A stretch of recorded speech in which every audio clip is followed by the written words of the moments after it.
Dove Books on Tape presents Great Expectations by Charles Dickens. My father's family name being Pirrip, and my Christian name Philip, my infant tongue could make of both names nothing longer or more explicit than Pip. So I called myself Pip, and came to be called Pip. I give Pirrip as my father's family name on the authority of his tombstone and my sister, Mrs. Joe Gargery, who married the blacksmith. As I never saw my father or my mother, and never saw any likeness of either of them, for their days were long before the days of photographs, my first fancies regarding what they were like were unreasonably derived from their tombstones. The shape of the letters on my father's gave me an odd idea that he was a square, stout, dark man with curly black hair. From the character and turn of the inscription, also Georgiana, wife of the above, I drew a childish conclusion that my mother was freckled and sickly. Ours was the marsh country, down by the river, within, as the river wound, 20 miles of the sea. My first, most vivid and broad impression of the identity of things seems to me to have been gained on a memorable, raw afternoon towards evening. At such a time I found out for certain that this bleak place, overgrown with nettles, was the churchyard, and that the distant, savage lair from which the wind was rushing was the sea, and that the small bundle of shivers, growing afraid of it all and beginning to cry, was Pip. "Hold your noise!" cried a terrible voice, as a man started up from among the graves at the side of the church porch. "Keep still, you little devil, or I'll cut your throat." A fearful man, all in coarse grey, with a great iron on his leg, who limped and shivered, and glared and growled, and whose teeth chattered in his head, seized me by the chin. "Oh, don't cut my throat, sir," I pleaded in terror. "Pray don't do it, sir." "Tell us your name," said the man. "Quick!" "Pip, sir." The man, after looking at me for a moment, turned me upside down and emptied my pockets. There was nothing in them but a piece of bread.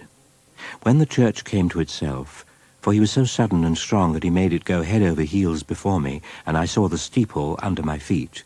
When the church came to itself, I say, I was seated on a high tombstone, trembling, while he ate the bread ravenously. "You young dog," said the man, licking his lips, "what fat cheeks you got. Dear me, if I couldn't eat 'em, and if I hadn't half a mind to it." I earnestly expressed my hope that he wouldn't. "Now looky here," said the man. "Where's your mother?" "There, sir," said I. He started, made a short run, and stopped and looked over his shoulder. "There, sir," I timidly explained. "Also Georgiana, that's my mother." "Oh," said he, coming back.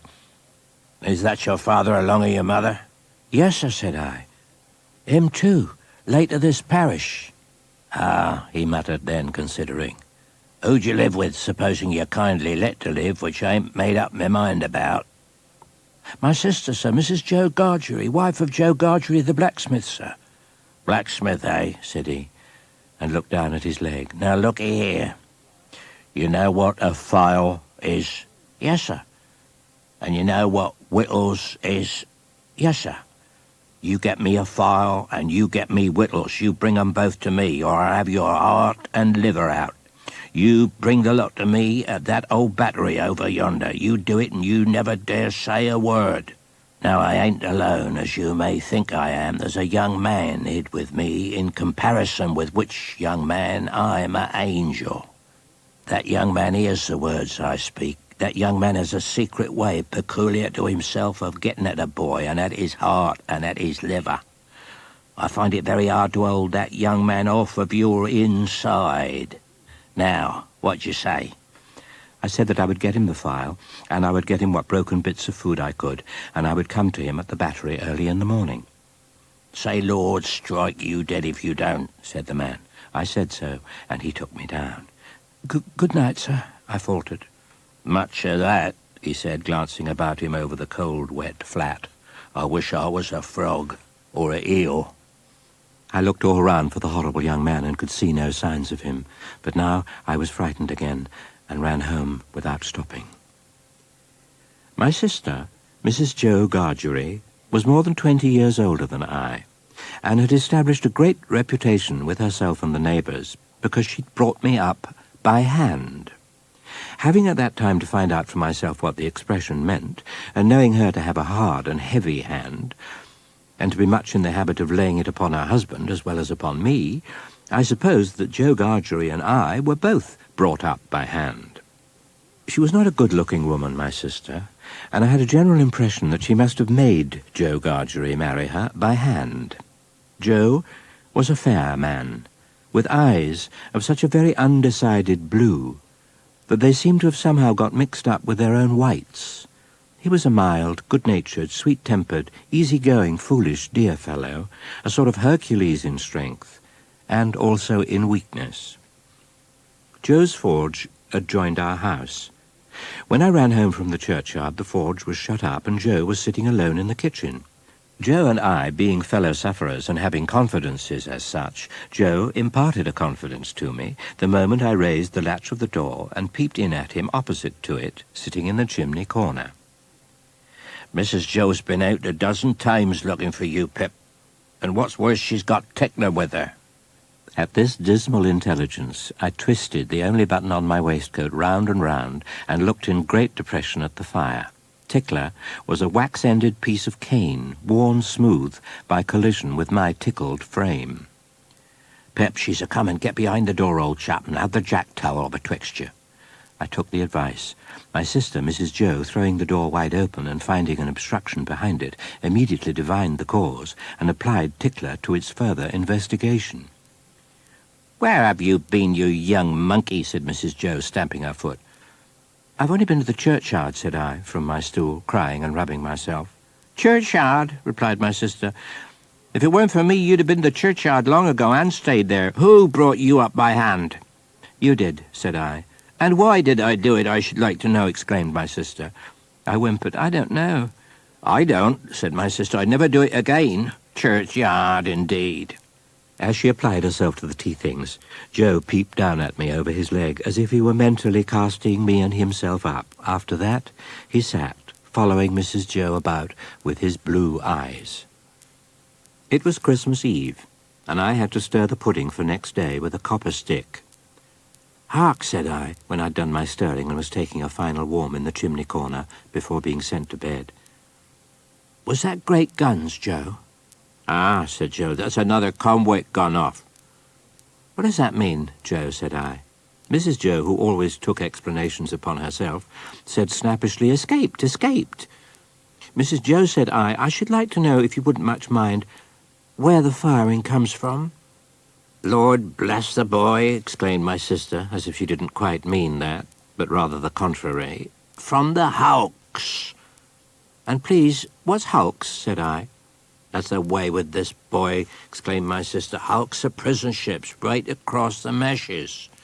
"I wonder who's put into prison ships and why they're put there," said I, in a general way, and with a quiet desperation. It was too much for Mrs. Jo, who immediately rose. "I tell you what, young fella," said she, "I didn't bring you up by hand to badger people's lives out. People are put in the hulks because they murder, because they rob and forge and do all sorts of bad, and they always begin by asking questions. Now you get along to bed." As I went upstairs in the dark, I felt fearfully sensible of the great convenience that the hulks were handy for me. I was clearly on my way there. I had begun by asking questions, and I was going to rob Mrs. Jo. As soon as the great velvet pall outside my little window was shot with grey, I got up and went downstairs, every board upon the way and every crack in every board calling after me, "Stop, thief, and get up Mrs. Jo." In the pantry I stole some bread, some rind of cheese, and about half a jar of mincemeat, some brandy from a stone bottle, which I decanted into a glass bottle, diluting the stone bottle from a jug in the kitchen cupboard, a meat bone with very little on it, and a beautiful round, compact pork pie. There was a door in the kitchen communicating with the forge. I unlocked and unbolted that door and got a file from among Joe's tools. Then I put the fastenings as I'd found them, opened the door at which I'd entered when I ran home last night, shut it, and ran for the misty marshes. It was a rimy morning and very damp. However fast I went, I couldn't warm my feet, to which the damp cold seemed riveted, as the iron was riveted to the leg of the man I was running to meet. I just crossed a ditch which I knew to be very near the battery, when I saw the man sitting before me. His back was towards me, and he had his arms folded, and was nodding forward, heavy with sleep. I went forward softly, and touched him on the shoulder. He instantly jumped up, and it was not the same man, but another man. And yet this man was dressed in coarse grey, too, and had a great iron on his leg, and was lame, and hoarse, and cold, and was everything that the other man was. All this I saw in a moment, for he ran into the mist, stumbling twice as he went, and I lost him. It's the young man, I thought, feeling my heart shoot as I identified him. I dare say I should have felt a pain in my liver, too, if I'd known where it was. I was soon at the battery after that, and there was the right man, hugging himself and limping to and fro, as if he had never all night left off hugging and limping, waiting for me. He was awfully cold, to be sure. I half expected to see him drop down before my face and die of deadly cold.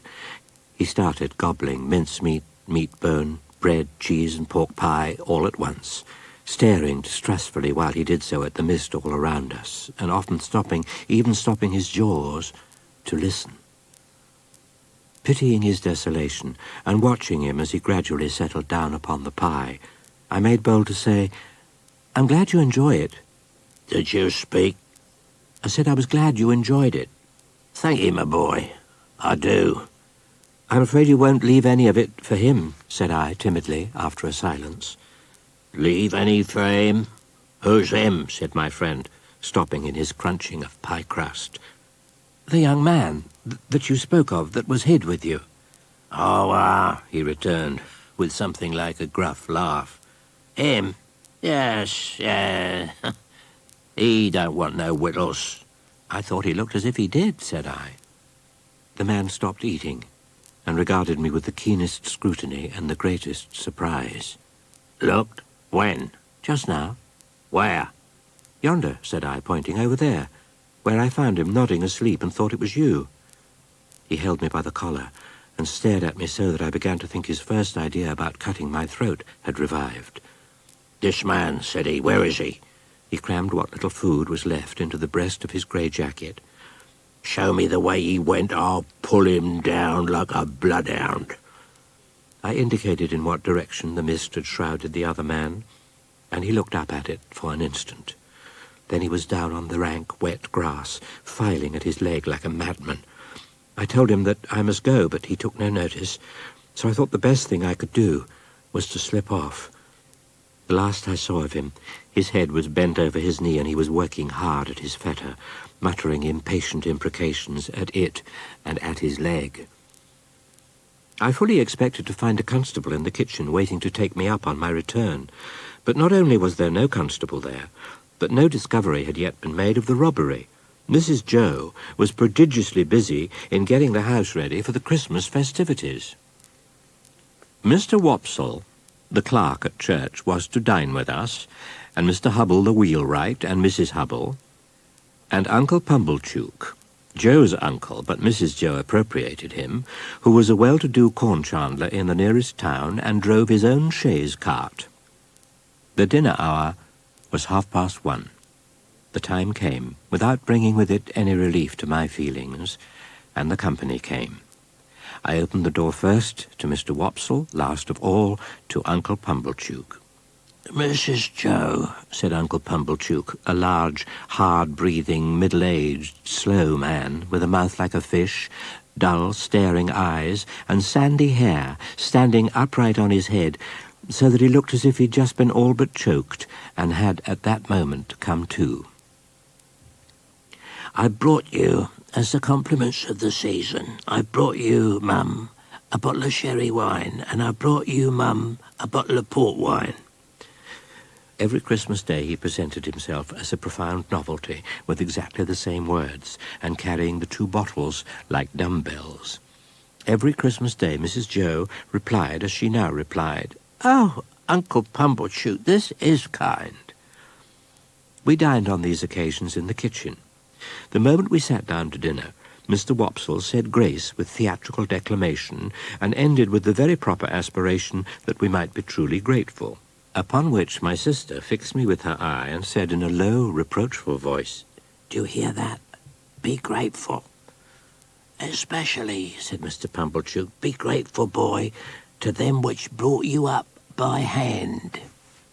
Mrs. Hubble shook her head, and contemplating me with a mournful presentiment that I should come to no good, asked, "Why is it that the young are never grateful?" This moral mystery seemed too much for the company until Mr. Hubble tersely solved it by saying, "Naturally wicious." Joe's station and influence were something feebler, if possible, when there was company than when there was none. But he always aided me at dinner-time by giving me gravy, if there were any. There being plenty of gravy today, Joe spooned into my plate at this point about half a pint. A little later on in the dinner, Mr. Wopsle reviewed that day's sermon at church with some severity, and intimated what kind of sermon he would have given them. He remarked that he considered the subject of the day's homily ill-chosen, which was the less excusable, he added, when there were so many subjects going about.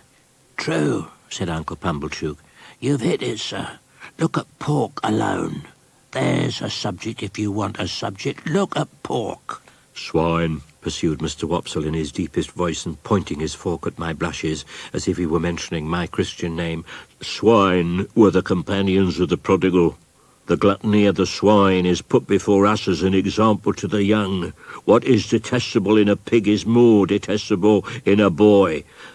"Or girl," suggested Mr. Hubble. "He was a world of trouble to you, ma'am," said Mrs. Hubble, commiserating my sister. Joe offered me more gravy, which I was afraid to take. "Yes," said Mr. Pumblechook, leading the company gently back to the theme from which they had strayed. "Pork, regarded as biled, is rich too, isn't it?" "Have a little brandy, Uncle," said my sister. Oh, heavens, it had come at last. He would find it was weak. He would say it was weak, and I was lost. I held tight to the leg of the table under the cloth with both hands, and awaited my fate. My sister went for the stone bottle, came back with the stone bottle, and poured his brandy out. I couldn't keep my eyes off him. Always holding tight by the leg of the table with my hands and feet, I saw the miserable creature finger his glass playfully, take it up, smile, throw his head back, and drink the brandy off. Instantly afterwards, the company was seized with unspeakable consternation, owing to his springing to his feet, turning round several times in an appalling spasmodic whooping cough dance, and rushing out at the door. He then became visible through the window, violently plunging and expectorating, making the most hideous faces, and apparently out of his mind. I held on tight, while Mrs. Joe and Joe ran to him. I didn't know how I'd done it, but I had no doubt I'd murdered him somehow. In my dreadful situation, it was a relief when he was brought back, and surveying the company all round, as if they had disagreed with him, he sank down into his chair with the one significant gasp, "Tar!"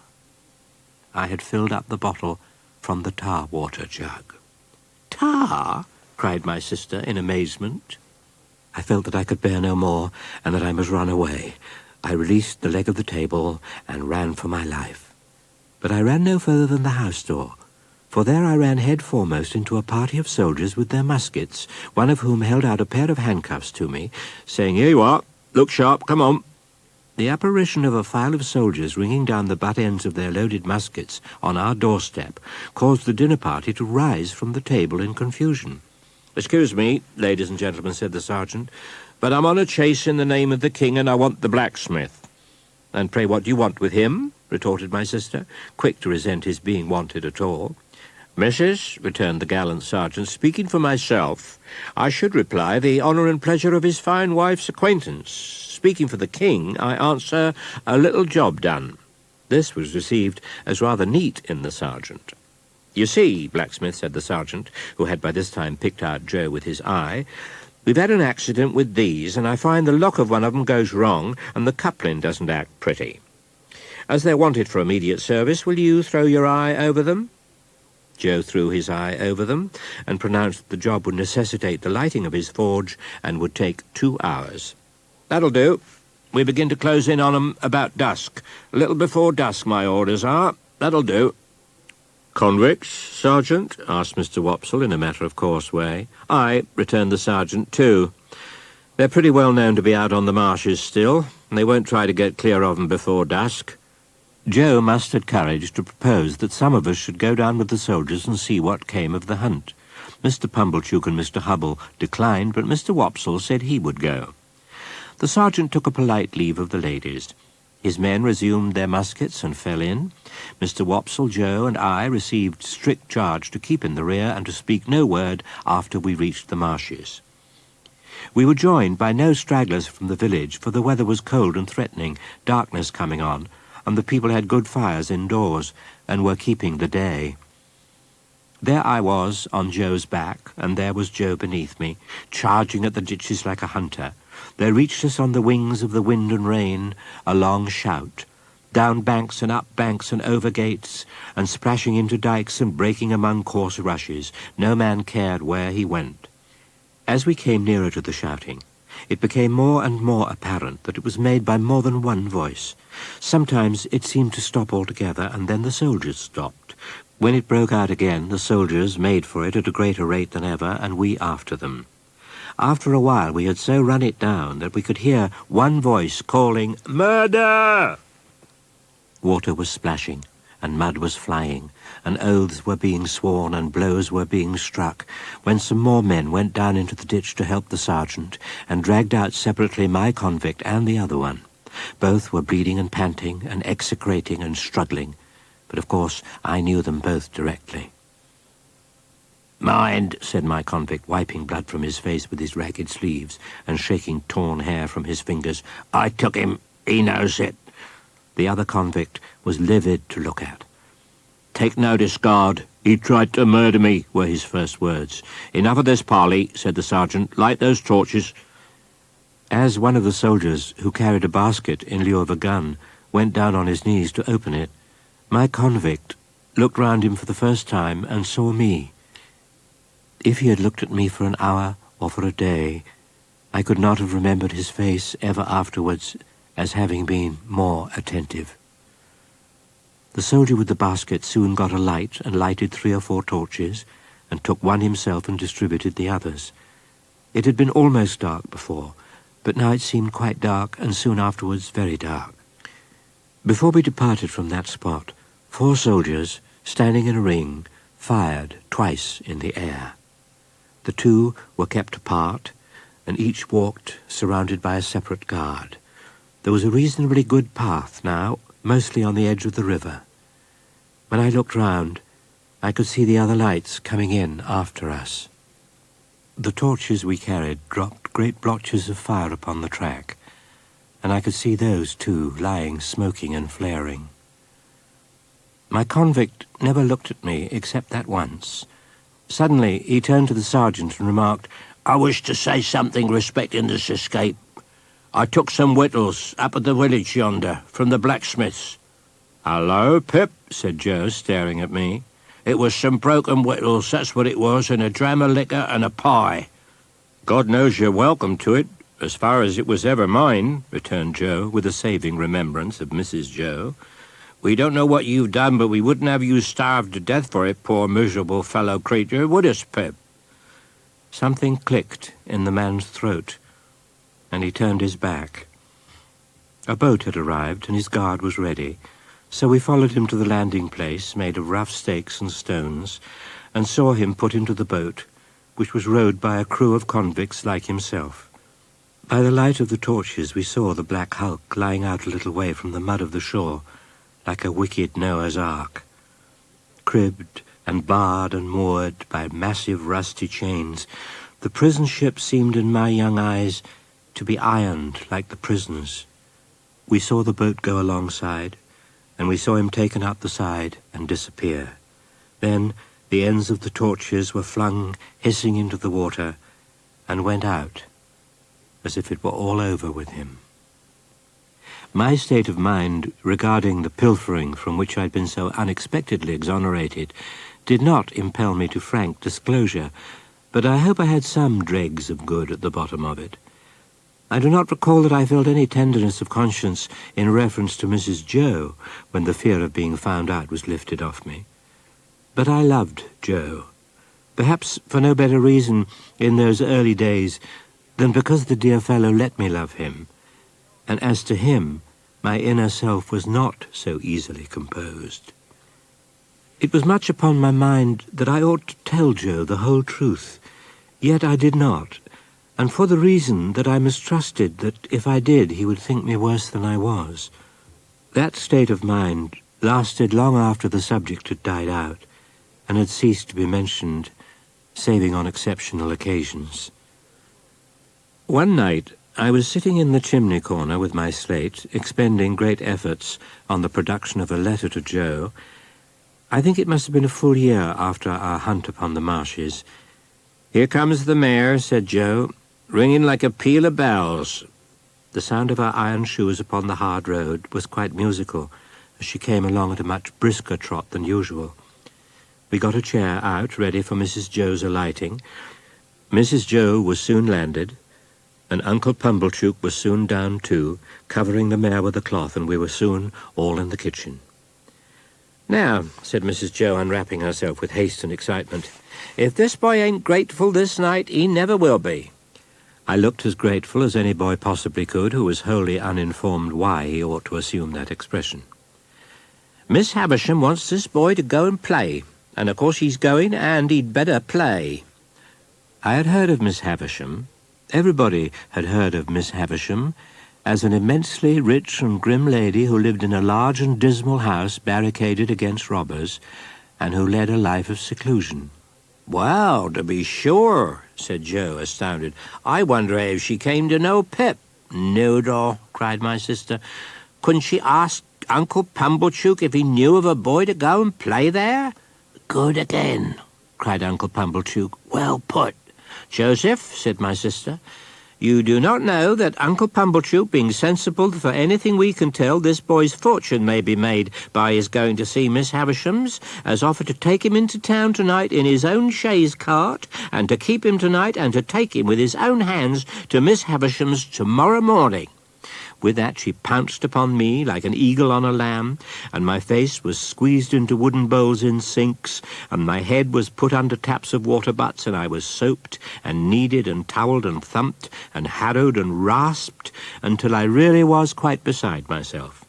When my ablutions were completed, I was put into clean linen of the stiffest character, like a young penitent into sackcloth, and was trussed up in my tightest and fearfullest suit. I was then delivered over to Mr. Pumblechook. "Goodbye, Joe," I cried. "God bless you, Pip, old chap."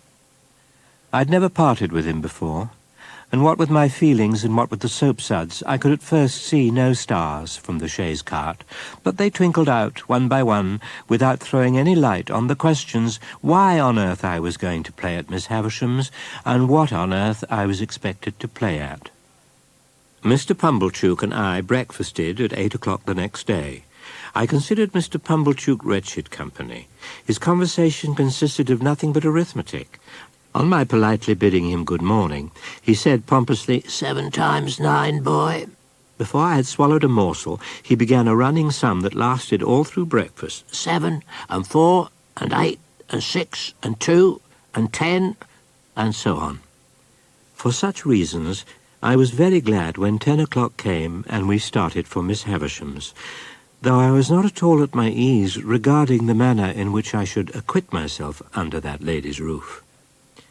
Within a quarter of an hour we came to Miss Havisham's house, which was of old brick and dismal, and had a great many iron bars to it. Some of the windows had been walled up. At the side of the house was a large brewery.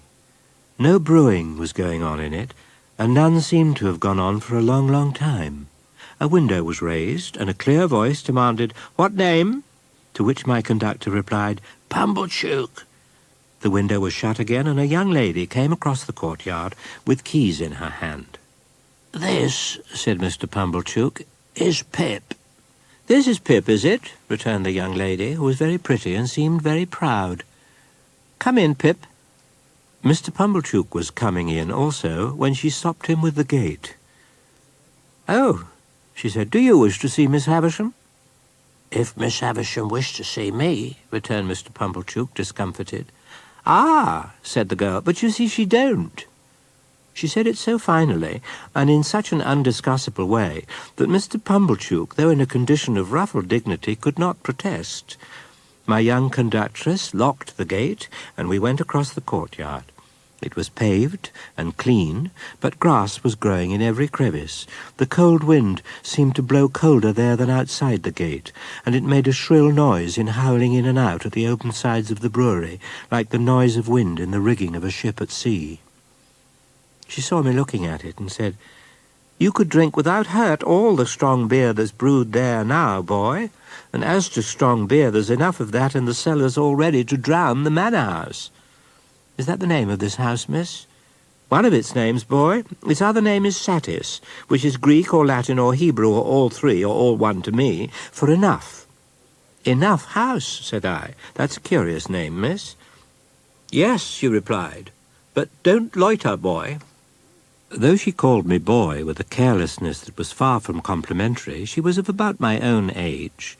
She seemed much older than I, of course, being a girl, and beautiful and self-possessed, and she was as scornful of me as if she'd been 21 and a queen.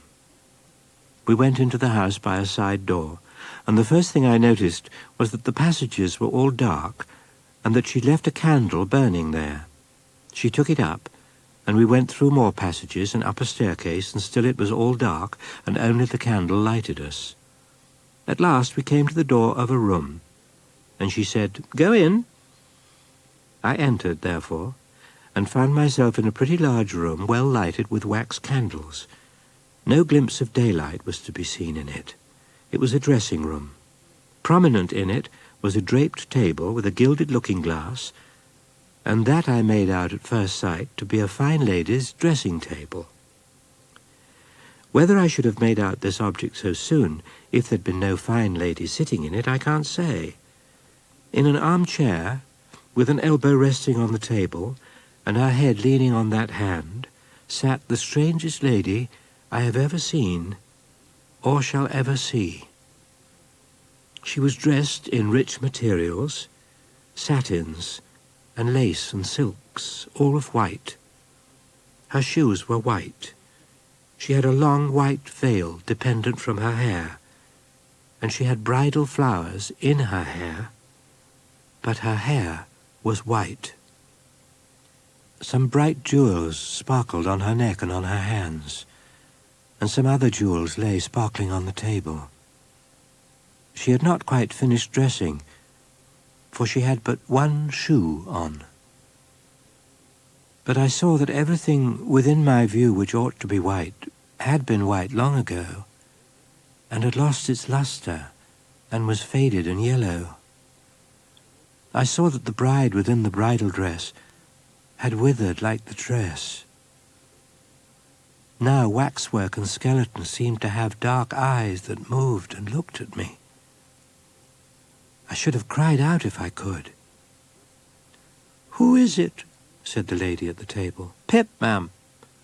"Come nearer. Let me look at you. Come close." It was when I stood before her, avoiding her eyes, that I took note of the surrounding objects in detail, and saw that her watch had stopped at 20 minutes to 9, and that a clock in the room had stopped at 20 minutes to 9. "Look at me," said Miss Havisham. "You're not afraid of a woman who has never seen the sun since you were born?" I regret to say that I was not afraid of telling the enormous lie comprehended in the answer, no. "Do you know what I touch here?" she said, laying her hands one upon the other on her left side. "Yes, ma'am." "What do I touch?" "Your heart." "Broken."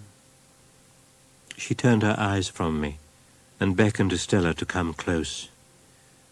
Let me see you play cards with this boy. With this boy? Why, he's a common labouring boy. What do you play, boy? Asked Estella of myself with the greatest disdain. Nothing but beggar my neighbour, miss. Beggar him, said Miss Havisham to Estella. So we sat down to cards. It was then that I began to understand that everything in the room had stopped, like the watch and the clock, a long time ago. I played the game to an end with Estella, and she beggared me. She threw the cards down on the table when she'd won them all, as if she despised them for having been one of me. "When shall I have you here again?" said Miss Havisham. "Let me think. Come again after 6 days, you hear?" "Yes, ma'am." "Estella, take him down. Let him have something to eat, and let him roam and look about him while he eats. Go, Pip." I followed the candle down, as I had followed the candle up. The rush of the daylight quite confounded me, and made me feel as if I'd been in the candlelight of the strange room many hours.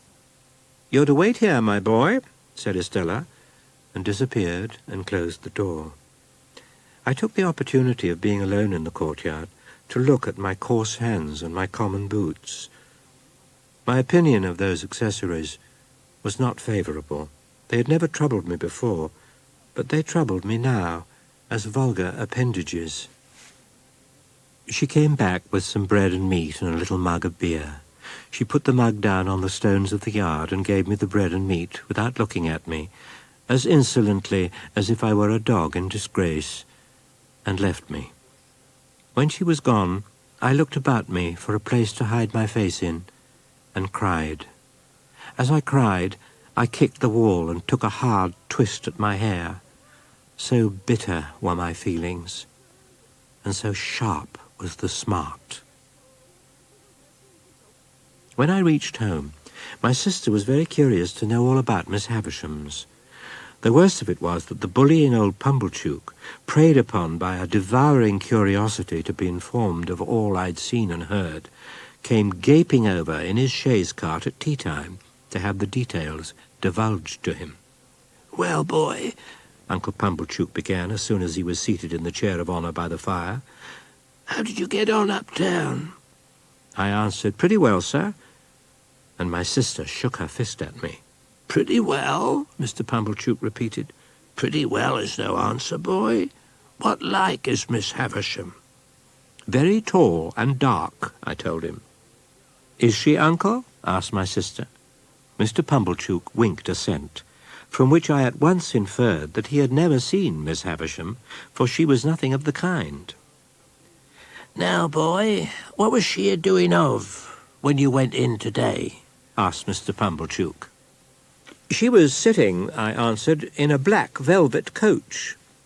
Mr. Pumblechook and Mrs. Joe stared at one another, as they well might, and both repeated, "In a black velvet coach?" "Yes," said I. "Was anybody else there?" asked Mr. Pumblechook. "4 dogs," said I. "Large or small?" "Immense," said I, "and they fought for veal cutlets out of a silver basket." Mr. Pumblechook and Mrs. Joe stared at one another again in utter amazement. I was perfectly frantic, a reckless witness under the torture, and would have told them anything. "Can this be possible, uncle?" asked Mrs. Joe. "That's true, mum," said Mr. Pumblechook, with a grave nod. "That's the state of the case, for that much I've seen myself." That was a momentous day to me, for it made great changes in me. But it's the same with any life. Imagine one selected day struck out of it, and think how different its course would have been. Pause, you who read this, and think for a moment of the long chain of iron or gold, of thorns or flowers, that would never have bound you but for the formation of the first link on one memorable day. At the appointed time I returned to Miss Havisham's, and my hesitating ring on the door brought out Estella. She looked over her shoulder, superciliously saying, "You are to come this way today," and took me to quite another part of the house. We went on our way upstairs, and as we were going up we met a gentleman groping his way down. "Whom have we here?" asked the gentleman, stopping and looking at me. "A boy," said Estella. He was a burly man of an exceedingly dark complexion, with an exceedingly bald head and corresponding large hand. He took my chin in his large hand and turned up my face to have a look at me by the light of the candle. He was prematurely bald on the top of his head, and had bushy black eyebrows that wouldn't lie down but stood up, bristling. He was nothing to me, and I could have no foresight than that he ever would be anything to me. "Now mind," he said, biting the side of his great forefinger as he frowned at me, "you behave yourself." With these words he released me, which I was glad of, for his hand smelt of scented soap, and went his way downstairs.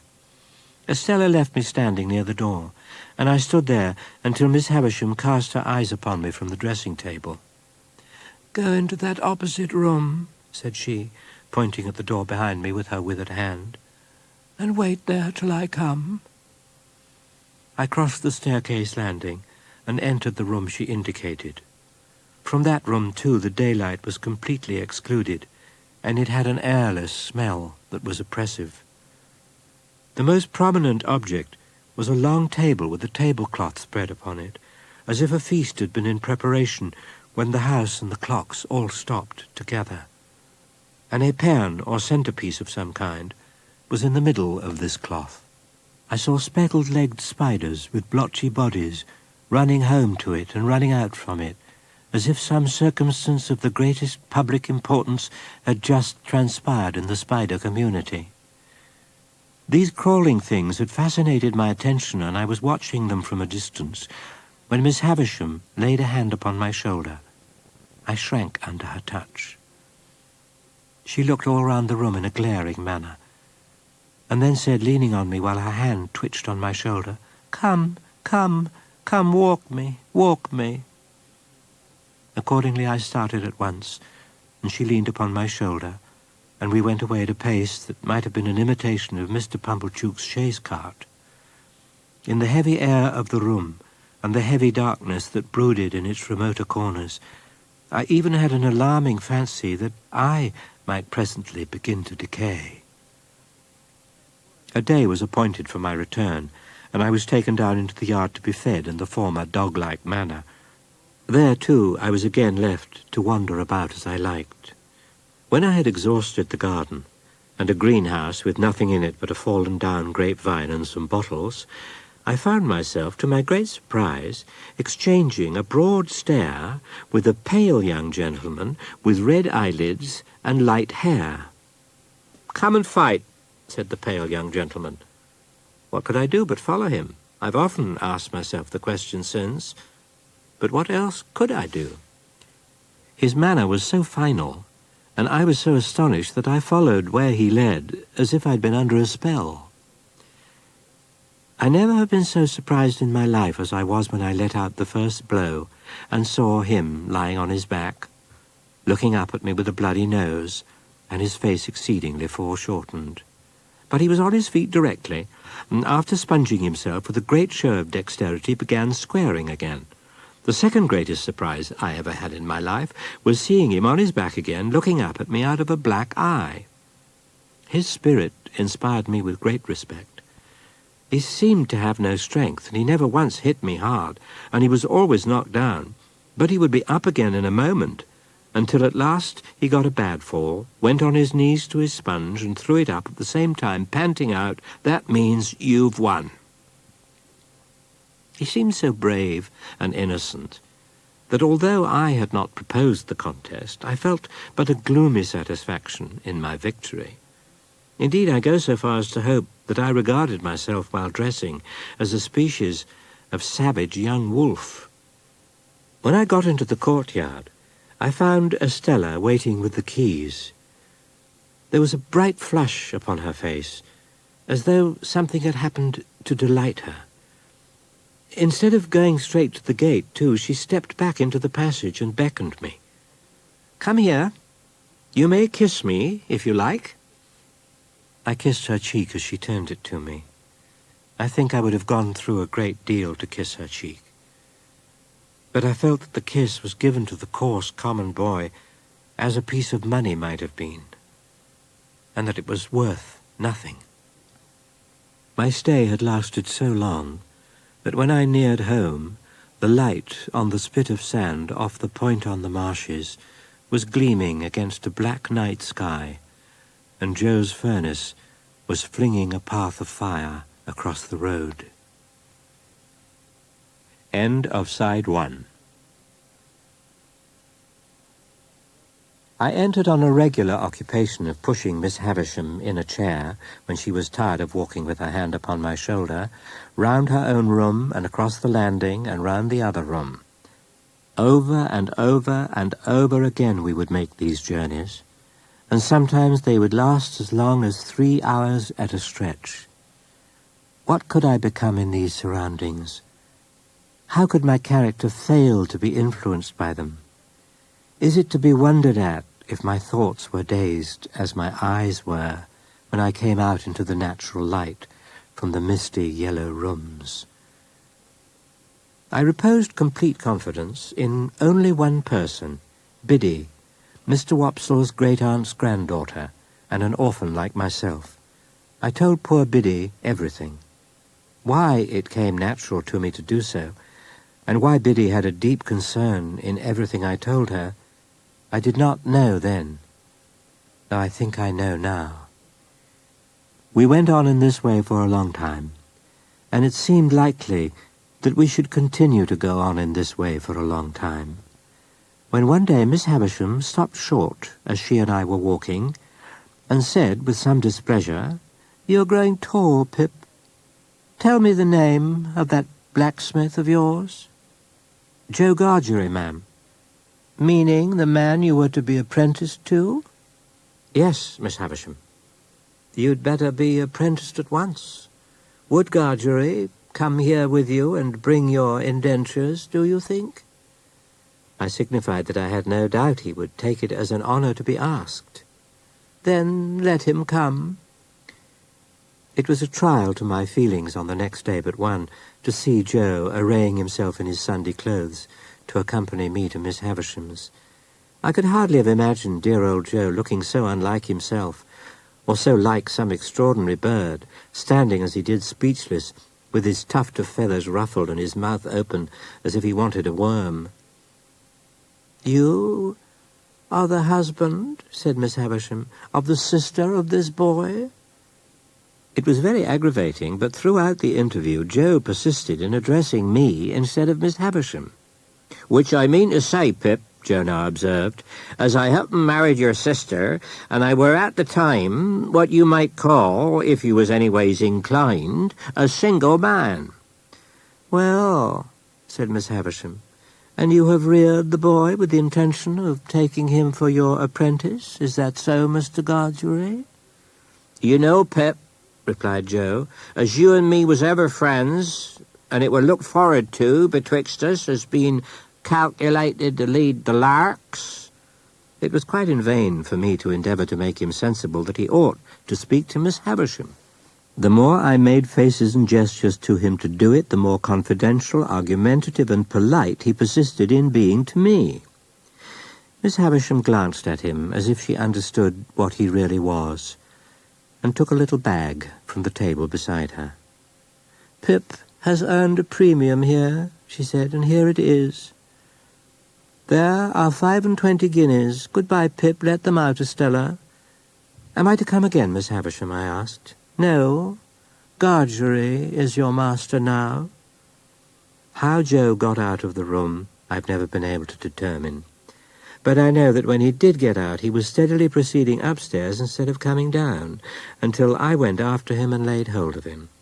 In another minute we were outside the gate, and it was locked, and Estella was gone. A most melancholy day I passed. Finally I remember that when I got to my little bedroom I was truly wretched, and had a strong conviction on me that I should never really like Joe's trade. I had liked it once, but once was not now. It is a most miserable thing to feel ashamed of home. There may be black ingratitude in the thing, and the punishment may be retributive and well-deserved, but that it is a miserable thing, I can testify. Once, it seemed to me that when I should at last roll up my shirt sleeves and go into the forge, Joe's prentice, I should be distinguished and happy. Now the reality was in my hold. I only felt that I was dusty with the dust of small coal, and that I had a weight upon my daily remembrance to which the anvil was a feather. What I wanted, who can say? How can I say when I never knew? What I dreaded was that in some unlucky hour I should lift up my eyes and see Estella looking in at one of the wooden windows of the forge. Often after dark, when I was pulling the bellows for Joe, I would look towards those panels of black night in the wall, which the wooden windows then were, and would fancy that I saw her. After that, when we went into supper, the place and the meal would have a more homely look than ever, and I would feel more ashamed of home than ever in my own ungracious breast. One Sunday, when Joe, greatly enjoying his pipe, had so plumed himself on being most awful dull that I'd given him up for the day, I lay on the earthwork for some time with my chin on my hand, descrying traces of Estella all over the prospect, in the sky and in the water, until at last I resolved to mention a thought that had been much in my head. "Joe," said I, "as we're rather slack just now, if you'd give me a half-holiday tomorrow, I think I'd go uptown. What do you think of it, Joe?" In brief, Joe thought that if I thought well of it, he thought well of it. Now, Joe kept a journeyman at weekly wages whose name was Orlick. He pretended that his Christian name was Dolge, a clear impossibility, but he was a fellow of that obstinate disposition that I believe him to have been a prey to no delusion in this particular, but wilfully to have imposed that name upon the village as an affront to its understanding. He was a broad-shouldered, loose-limbed, swarthy fellow of great strength, never in a hurry and always slouching. This morose journeyman had no liking for me. Dolge Orlick was at work and present next day when I reminded Joe of my half-holiday. He said, leaning on his hammer, "Now, master, sure you're not a-going to favour only one of us? If young Pip has a half-holiday, do as much for old Orlick." I suppose he was about 25, but he usually spoke of himself as an ancient person. "Why, what'll you do with a half-holiday if you get it?" said Joe. "What'll I do with it? What'll he do with it? I'll do as much with it as him," said Orlick. "Don't lose your temper," said Joe. "Let it be a half-holiday for all." My sister had been standing silent in the yard within hearing. She was a most unscrupulous spy and listener, and she instantly looked in at one of the windows. "Like you fool," she said to Joe, "giving holidays to great idle hulkers like that. You're a rich man, upon my life, to waste wages in that way. I wish I was his master." "You'd be everybody's master if you durst," retorted Orlick with an ill-favoured grin. "You're a foul shrew, Mother Gargery." "What did you say?" cried my sister, beginning to scream. "What did you say? What did that fellow Orlick say to me, Pip? What did he call me, with my husband standing by? Oh, oh, oh, oh, oh, hold me, oh." "Ah," growled the journeyman between his teeth, "I'd hold you if you was my wife. I'd hold you under the pump and choke it out of you." What could the wretched Joe do now but stand up to his journeyman? They went at one another like two giants, but if any man in that neighbourhood could stand up long against Joe, I never saw the man. Orlick, as if he'd been of no more account than the pale young gentleman, was very soon among the coal dust and in no hurry to come out of it. That evening, as I was loitering along the High Street, who should come out of the bookshop but Mr. Wopsle? It was very dark when I set out with Mr. Wopsle on the walk home. We came upon old Orlick, and we all went on together. Thus we came to the village. The way by which we approached it took us past the Three Jolly Bargemen, which we were surprised to find, it being 11 o'clock, in a state of commotion, with the door wide open, and unwonted lights that had been hastily caught up and put down scattered about. Mr. Wopsle dropped in to ask what was the matter, surmising that a convict had been taken, but came out in a great hurry. "There's something wrong," said he without stopping. "Up at your place, Pip. Somebody's been attacked and hurt." We were running too fast to admit of more being said, and we made no stop until we got into our kitchen. It was full of people. The whole village was there or in the yard, and there was a surgeon, and there was Joe. The unemployed bystanders drew back when they saw me, and so I became aware of my sister, lying without sense or movement on the bare boards, where she had been knocked down by a tremendous blow on the back of the head, dealt by some unknown hand when her face was turned towards the fire, destined never to be on the rampage again, while she was the wife of Joe. The constables and the Bow Street men from London were about the house for a week or two, and did pretty much what I've heard and read of like authorities doing in other such cases. They took up several obviously wrong people, stood about in the door of the Three Jolly Bargemen with a mysterious manner of taking their drink that was almost as good as taking the culprit, but not quite, for they never did it. We were at a loss to find a suitable attendant until a circumstance happened conveniently to relieve us. Mr. Wopsle's great-aunt conquered a confirmed habit of living into which she had fallen, and Biddy became a part of our establishment. Biddy was not beautiful. She was common, and could not be like Estella, but she was pleasant and wholesome and sweet-tempered. And now, because my mind was not confused enough before, I complicated its confusion 50,000-fold by having states and seasons when I was clear that Biddy was immeasurably better than Estella, and that the plain, honest, working life to which I was born had nothing in it to be ashamed of, but offered me sufficient means of self-respect and happiness. At those times I would decide conclusively that my disaffection to dear old Joe and the forge was gone, and that I was growing up in a fair way to be partners with Joe, and to keep company with Biddy, when all in a moment some confounding remembrance of the Havisham days would fall upon me like a destructive missile and scatter my wits again. Scattered wits take a long time picking up, and often, before I'd got them well together, they would be dispersed in all directions by one stray thought that perhaps, after all, Miss Havisham was going to make my fortune when my time was out. If my time had run out, it would have left me still at the height of my perplexities, I dare say. It never did run out, however, but was brought to a premature end, as I proceed to relate. It was in the 4th year of my apprenticeship to Joe, and it was a Saturday night. There was a group assembled round the fire at the Three Jolly Bargemen, attentive to Mr. Wopsle as he read the newspaper aloud. Of that group, I was one. A highly popular murder had been committed, and Mr. Wopsle was imbrued in blood up to the eyebrows. He gloated over every abhorrent adjective in the description and identified himself with every witness at the inquest. I became aware of a strange gentleman leaning over the back of the settle opposite me, looking on. There was an expression of contempt on his face, and he bit the side of a great forefinger as he watched the group of faces. "Well," said the stranger to Mr. Wopsle when the reading was done, "you've settled it all to your own satisfaction, I have no doubt." Everybody started and looked up, as if it were the murderer. He looked at everybody coldly and sarcastically. "Guilty, of course," said he. "Out with it. Come." "Sir," returned Mr. Wopsle, "without having the honour of your acquaintance, I do say guilty." Upon this we all took courage to unite in a confirmatory murmur.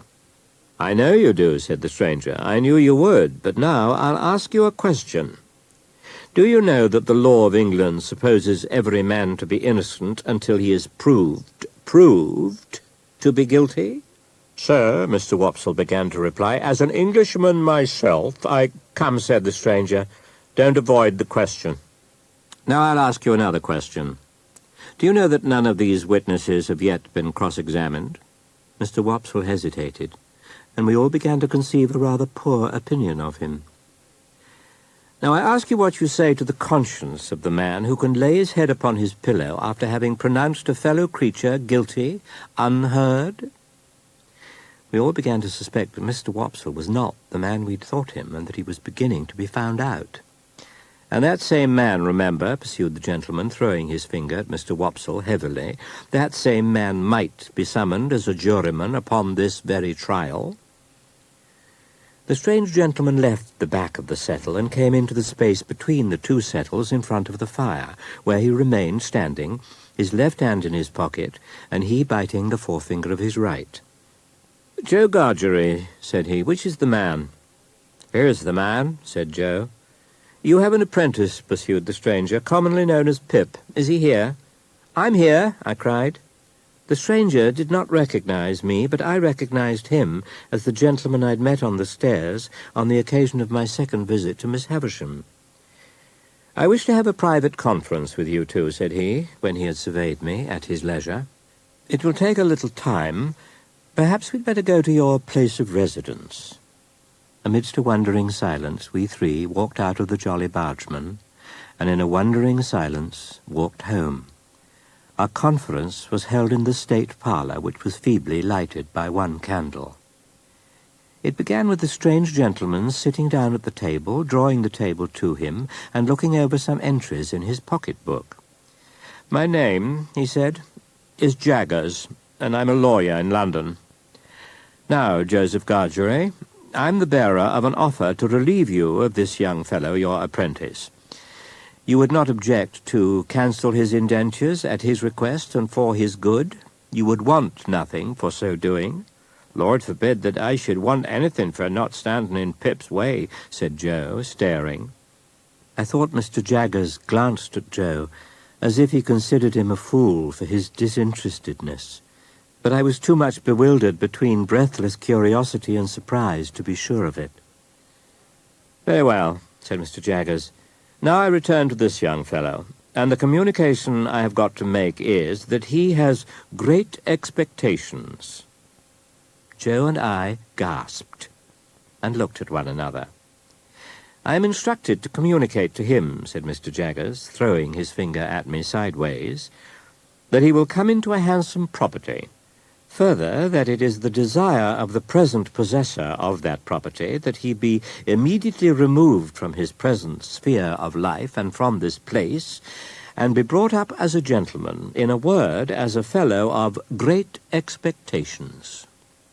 My dream was out. My wild fancy was surpassed by sober reality.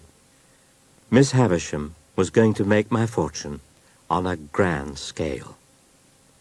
"Now, Mr. Pip," pursued the lawyer, "I address the rest of what I have to say to you. You are to understand first that it is the request of the person from whom I take my instructions that you always bear the name of Pip. Secondly, Mr. Pip, that the name of the person who is your liberal benefactor remains a profound secret until the person chooses to reveal it. If you have any objection, now is the time to mention it. Speak out." I stammered with difficulty that I had no objection. "I should think not. Now, Mr. Pip, I have done with stipulations. Will you please consider me your guardian? Oh, for I was going to thank him. I'll tell you at once, I'm paid for my services, or I shouldn't render them. It is considered that you must be better educated, in accordance with your altered position. There is a certain tutor, of whom I have some knowledge, who I think might suit the purpose. I don't recommend him, observe, because I never recommend anybody. The gentleman I speak of is one Mr. Matthew Pocket. You'd better try him in his own house. The way shall be prepared for you, and you can see his son first, who is in London. When will you come to London?" I said, glancing at Joe, who stood looking on motionless, that I supposed I could come directly. "First," said Mr. Jaggers, "you should have some new clothes to come in, and they should not be working clothes. You'll want some money. Shall I leave you 20 guineas? He produced a long purse with the greatest coolness and counted them out on the table and pushed them over to me. "Well, Joseph Gargery, you look dumbfounded." "I am," said Joe in a very decided manner. It was understood that you wanted nothing for yourself, remember? Now, Joseph Gargery, I warn you this is your last chance. No half measures with me. If, on the contrary, you mean to say—" Here, to his great amazement, he was stopped by Joe's suddenly working round him with every demonstration of a fell pugilistic purpose. "Which I mean to say," cried Joe, "that if you come into my place bull-baiting and badgering me, come out. Which I mean to say as such, if you're a man, come on. Which I mean to say that what I say I mean to say, and stand or fall by." I drew Joe away, and he immediately became placable. "Well, Mr. Pip," said Mr. Jaggers, "I think the sooner you leave here, as you are to be a gentleman, the better." He was throwing his finger at both of us, and I think would have gone on, but for his seeming to think Joe dangerous, and going off. My sister was in her cushioned chair in her corner, and Biddy sat at her needlework before the fire, and Joe sat next Biddy, and I sat next Joe in the corner opposite my sister. The more I looked into the glowing coals, the more incapable I became of looking at Joe. The longer the silence lasted, the more unable I felt to speak. "Pip's a gentleman of fortune, then," said Joe, "and God bless him in it." Biddy dropped her work and looked at me. Joe held his knees and looked at me. I looked at both of them. After a pause, they both heartily congratulated me, but there was a certain touch of sadness in their congratulations that I rather resented. I soon exchanged an affectionate good night and went up to bed. Looking towards the open window, I saw light wreaths from Joe's pipe floating there, and I fancied it was like a blessing from Joe, not obtruded on me or paraded before me, but pervading the air we shared together. I put my light out and crept into bed. It was an uneasy bed now, and I never slept the old sound sleep in it any more. Morning made a considerable difference in my general prospect of life, and brightened it so much that it scarcely seemed the same.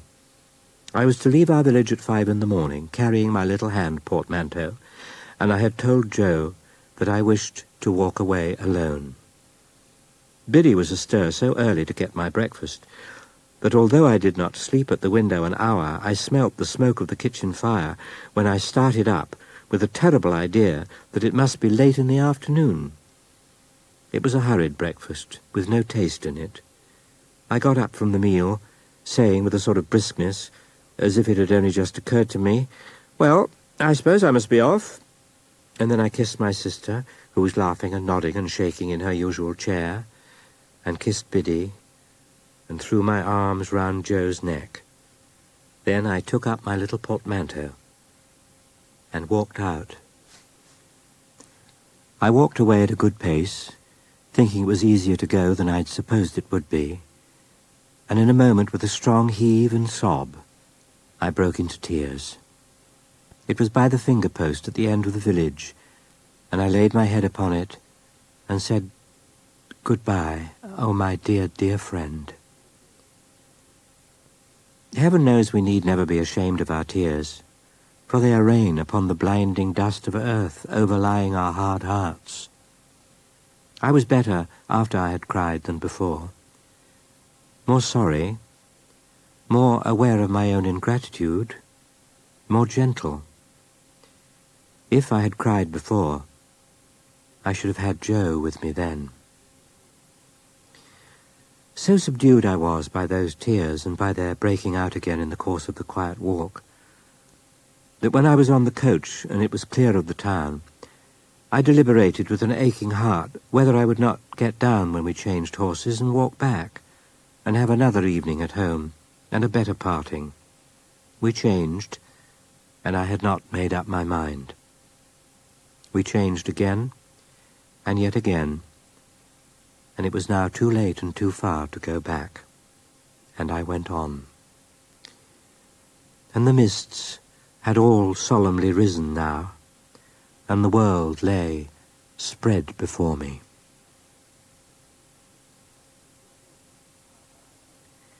The journey from our town to the metropolis was a journey of about 5 hours, It was a little past midday when the four-horse stagecoach, by which I was a passenger, got into the ravel of traffic, frayed out about the Cross Keys, Wood Street, Cheapside, London. A hackney coachman, who seemed to have as many capes to his greasy greatcoat as he was years old, packed me up in his coach. Stop we presently did, in a gloomy street, at certain offices with an open door, whereupon was painted, Mr. Jaggers. I went into the front office with my little portmanteau in my hand and asked, was Mr. Jaggers at home? "He is not," returned the clerk. "He is in court at present. Am I addressing Mr. Pip?" I signified that he was addressing Mr. Pip. "Mr. Jaggers left word, would you wait in his room?" When I told the clerk that I would take a turn in the air while I waited, he advised me to go round the corner and I should come into Smithfield. So I came into Smithfield, and the shameful place, being all a smear with filth and fat and blood and foam, seemed to stick to me. I rubbed it off with all possible speed by turning into a street where I saw the great black dome of St. Paul's bulging at me from behind a grim stone building, which a bystander said was Newgate Prison. At length, as I was looking out at the iron gate of Bartholomew Close into Little Britain, I saw Mr. Jaggers coming across the road towards me. My guardian took me into his room, and while he lunched, standing from a sandwich box and a pocket flask of sherry, he seemed to bully his very sandwich as he ate it, informed me what arrangements had been made for me. I was to go to Barnard's Inn, to young Mr. Pocket's rooms, where a bed had been sent in for my accommodation. I was to remain with young Mr. Pocket until Monday. On Monday I was to go with him to his father's house. Also, I was told what my allowance was to be. It was a very liberal one. After I had pondered a little over this, I asked Mr. Jaggers if I could send for a coach. He said it was not worth while, I was so near my destination. Wemmick should walk round with me, if I pleased. I then found that Wemmick was the clerk in the next room. Another clerk was rung down from upstairs to take his place while he was out, and I accompanied him into the street after shaking hands with my guardian. Casting my eyes on Mr. Wemmick as we went along to see what he was like in the light of day, I found him to be a dry man, rather short in stature, with a square wooden face, whose expression seemed to have been imperfectly chipped out with a dull-edged chisel. He had glittering eyes, small, keen, and black, and thin, wide, mottled lips. He had had them, to the best of my belief, from 40 to 50 years. "So you were never in London before?" said Mr. Wemmick to me. "No," said I. "I was new here once," said Mr. Wemmick. "Rum to think of it now." His mouth was such a post-office of a mouth that he had a mechanical appearance of smiling. We'd got to the top of Holborn Hill before I knew that it was merely a mechanical appearance, and that he was not smiling at all. I was still looking sideways at his block of a face when he said we were at Barnard's Inn. I now found Barnard to be a disembodied spirit or fiction, and his inn to be the dingiest collection of shabby buildings ever squeezed together in a rank corner as a club for tomcats. We entered this haven through a wicket gate, and were disgorged by an introductory passage into a melancholy little square that looked to me like a flat burying ground. Mr. Wemmick led me into a corner and conducted me up a flight of stairs, which appeared to me to be slowly collapsing into sawdust. Mr. Pocket, Jr. was painted on the door, and there was a label on the letterbox, "Return shortly." "He hardly thought you'd come so soon," Mr. Wemmick explained. "You don't want me any more?" "No, thank you," said I. "As I keep the cash," Mr. Wemmick observed, "we shall most likely meet pretty often. Good day." "Good day." Mr. Pocket Jr.'s idea of shortly was not mine, for I had really maddened myself with looking out for half an hour before I heard footsteps on the stairs. Gradually there arose before me the hat, head, neckcloth, waistcoat, trousers, boots of a member of society of about my own standing. He had a paper bag under each arm and a pottle of strawberries in one hand, and he was out of breath. "Mr. Pip," said he. "Mr. Pocket," said I. "Dear me," he exclaimed, "I'm extremely sorry, but I knew there was a coach from your part of the country at midday, and I thought you'd come by that one." The fact is, I thought you might like a little fruit after dinner, and I went to Covent Garden Market to get it good. As I stood opposite to Mr. Herbert Pocket, Jr., I saw the startling appearance come into his own eyes that I knew to be in mine, and he said, falling back, "Lord bless me, you're the prowling boy, and you," said I, "are the pale young gentleman." The pale young gentleman and I stood contemplating one another in Barnard's Inn until we both burst out laughing. "The idea of its being you," said he. "The idea of its being you," said I, and we shook hands warmly. "You hadn't come into your good fortune at that time," said Mr. Herbert Pocket. "I was rather on the lookout for good fortune then. Miss Havisham sent for me on a trial visit, and if I'd come out of it successfully, perhaps I should have been whatchamacallit to Estella." "What's that?" I asked with sudden gravity. "Betrothed, engaged, what's this named, any word of that sort." "How did you bear your disappointment?" I asked. "Oh," he said, "I didn't care much for it. She's a Tartar. That girl's hard and haughty and capricious to the last degree, and has been brought up by Miss Havisham to wreak revenge on the male sex." "What relation is she to Miss Havisham?" "None," said he, "only adopted. It's quite a story, and shall be saved till dinner-time." Herbert Pocket had a frank and easy way with him that was very taking. I had never seen anyone then, and I have never seen anyone since, who more strongly expressed to me in every look and tone a natural incapacity to do anything secret and mean. There was something wonderfully hopeful about his general air, and something that at the same time whispered to me he would never be very successful or rich. As he was so very communicative, I felt that reserve on my part would be a bad return, unsuited to our years. I therefore told him that I had been brought up by a blacksmith in a country place, and would take it as a great kindness in him if he would give me a hint whenever he saw me at a loss or going wrong. "With pleasure," said he. "Will you do me the favour to call me by my Christian name, Herbert?" I thanked him and said I would. I informed him in exchange that my Christian name was Philip.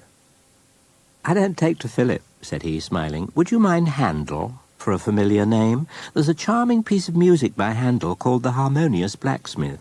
"I should like it very much." "Then, my dear Handel," said he, turning round as the door opened, "here is the dinner." We had made some progress in the dinner when I reminded Herbert of his promise to tell me about Miss Havisham. "True," he replied. "I'll redeem it at once. Now, Miss Havisham, you must know, was a spoilt child. Her mother died when she was a baby, and her father denied her nothing.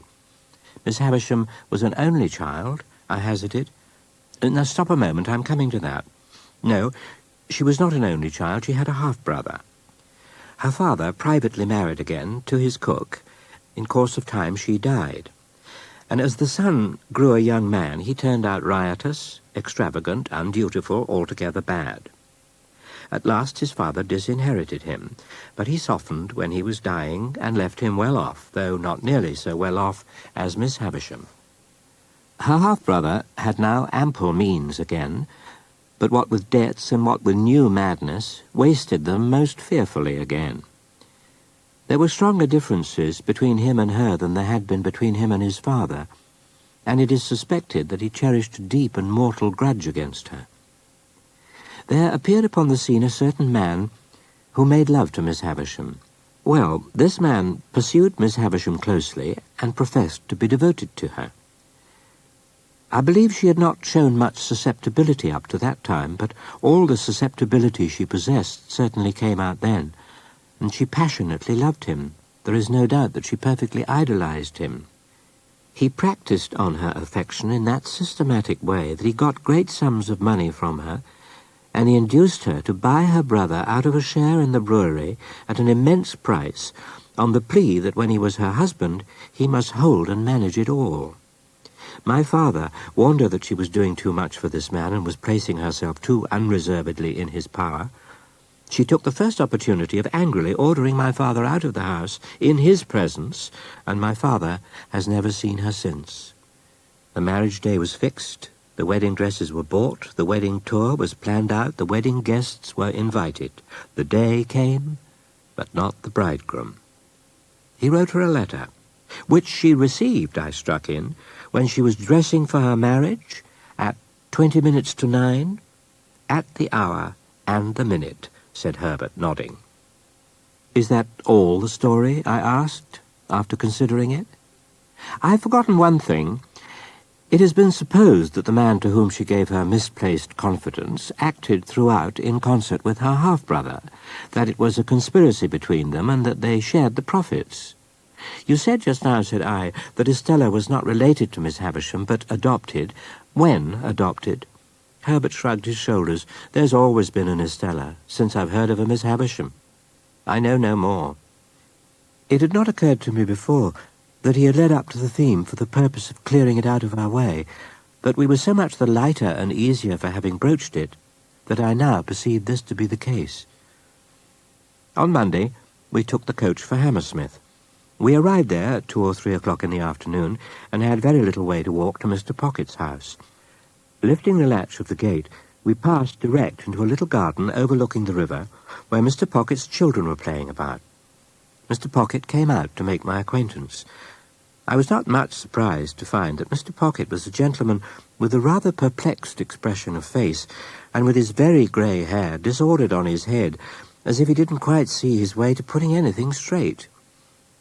Mr. Pocket said he was very glad to see me, and he hoped I was not sorry to see him. He took me into the house and showed me my room, which was a pleasant one, and so furnished as that I could use it with comfort for my own private sitting-room. He then knocked at the 2 doors of 2 other similar rooms and introduced me to their occupants by name Drummle and Startop. Drummle, an old-looking young man of a heavy order of architecture, was whistling. Startop, younger in years and appearance, was readying and holding his head, as if he thought himself in danger of exploding it with too strong a charge of knowledge. After 2 or 3 days, when I'd established myself in my room and gone backwards and forwards to London several times, Mr. Pocket and I had a long talk together. It occurred to me that if I could retain my bedroom in Barnard's Inn, my life would be agreeably varied, while my manners would be none the worse for Herbert's society. Mr. Pocket did not object to this arrangement, but urged that before any step could possibly be taken in it, it must be submitted to my guardian. I felt that his delicacy arose out of the consideration that the plan would save Herbert some expense, so I went off to Little Britain and imparted my wish to Mr. Jaggers. Go it," said Mr. Jaggers with a short laugh. "I told you you'd get on. Well, how much do you want?"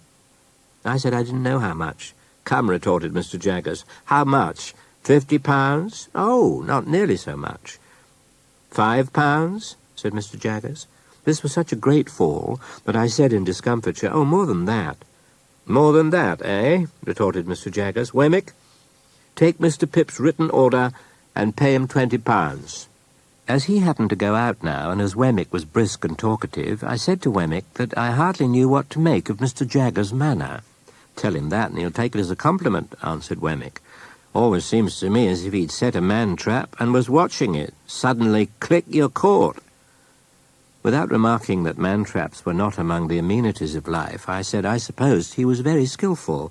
"Deep," said Wemmick, "as Australia." Mr. Wemmick paid me my money from a cash-box in the safe, the key of which safe he kept somewhere down his back. "Pray," said I, as 2 odious casts with a twitchy leer upon them caught my sight, "whose likenesses are those?" "These," said Wemmick, getting upon his chair and blowing the dust off the horrible heads before bringing them down, "these are 2 celebrated ones, famous clients of ours that got us a world of credit. This chap murdered his master, and considering he wasn't brought up to evidence, didn't plan it badly." "Is it like him?" I asked, recoiling from the brute, as Wemmick spat upon his eyebrow and gave it a rub with his sleeve. "Like him, it's himself, you know. The cast was made in Newgate directly after he was taken down." "You had a particular fancy for me, hadn't you, old Artful?" said Wemmick. He then explained this affectionate apostrophe by touching his brooch and saying, "Had it made for me, express." Thought crossed my mind that all his personal jewellery was derived from like sources. I ventured on the liberty of asking him the question. "Oh, yes," he returned. "These are all gifts of that kind. I always take 'em. They're curiosities, and they're property. They may not be worth much, but after all, they're property and portable. As to myself, my guiding star always is get hold of portable property." When I had rendered homage to this light, he went on to say in a friendly manner, "If at any time when you've nothing better to do you wouldn't mind coming over to see me at Walworth, I could offer you a bed, and I should consider it an honour." I said I should be delighted to accept his hospitality. "Thank ye," said he. "Have you dined with Mr. Jaggers yet?" "Not yet." "Well," said Wemmick, "I'll tell you something. When you go to dine with Mr. Jaggers, look at his housekeeper." "Shall I see something very uncommon?" "Well," said Wemmick, "you'll see a wild beast tamed." I told him I would do so, and took my leave. I had not seen Mr. Wemmick for some weeks, and I thought I would write him a note and propose to go home with him on a certain evening. He replied that it would give him much pleasure, and that he would expect me at the office at 6 o'clock. Thither I went, and there I found him putting the key of his safe down his back as the clock struck. With conversation of a general nature did Mr. Wemmick and I beguile the time and the road, until he gave me to understand that we had arrived in the district of Walworth. It appeared to be a collection of back lanes, ditches, and little gardens, and to present the aspect of a rather dull retirement. Wemmick's house was a little wooden cottage in the midst of plots of garden, and the top of it was cut and painted like a battery mounted with guns. "That's a real flagstaff, you see," said Wemmick, "and on Sundays I run up a real flag. Then look here. After I've crossed this bridge, I'll hoist it up, so, and cut off communication." The bridge was a plank, and it crossed a chasm about 4 feet wide and 2 deep, but it was very pleasant to see the pride with which he hoisted it up and made it fast, smiling as he did so with a relish and not merely mechanically. "You wouldn't mind being at once introduced to the aged, would you?" said he. "It wouldn't put you out?" I expressed the readiness I felt, and we went back into the castle. There we found, sitting by a fire, a very old man in a flannel coat, clean, cheerful, comfortable, and well cared for, but intensely deaf. "Well, aged parent," said Wemmick, shaking hands with him in a cordial and jocose way, "how are you?" "All right, John, all right," replied the old man. "Here's Mr. Pip, aged parent," said Wemmick, "and I wish you could hear his name. Nod away at him, Mr. Pip, that's what he likes. Nod away at him, if you please, like winking." We left him bestirring himself to feed the fowls, and we sat down to our punch in the arbour, where Wemmick told me, as he smoked a pipe, that it had taken him a good many years to bring the property up to its present pitch of perfection. "I hope Mr. Jaggers admires it," said I. "Never seen it," said Wemmick. "Never heard of it. Never seen the aged. Never heard of him. No, the office is one thing, and private life is another. When I go into the office, I leave the castle behind me. If it's not in any way disagreeable to you, you'll oblige me by doing the same." Of course, I felt my good faith involved in the observance of his request. The punch being very nice, we sat there, drinking it and talking, until it was almost 9 o'clock. The interval between that time and supper Wemmick devoted to showing me his collection of curiosities. They were mostly of a felonious nature, comprising the pen with which a celebrated forgery had been committed, a distinguished razor or two, some locks of hair, and several manuscript confessions written under condemnation, upon which Mr. Wemmick set particular value as being, to use his own words, "every one of 'em lies, sir." The supper was excellent, and though the castle was rather subject to dry rot, insomuch that it tasted like a bad nut, I was heartily pleased with my whole entertainment. Wemmick was up early in the morning, and I'm afraid that I heard him cleaning my boots. After that he fell to gardening, and I saw him from my Gothic window, pretending to employ the aged and nodding at him in a most devoted manner. Our breakfast was as good as the supper, and at 8:30 precisely we started for Little Britain. By degrees Wemmick got drier and harder as we went along, and his mouth tightened into a post office again. At last, when we got to his place of business and he pulled out his key from his coat collar, he looked as unconscious of his Walworth property as if the castle and the drawbridge and the arbour and the aged had all been blown into space together. End of Side 2.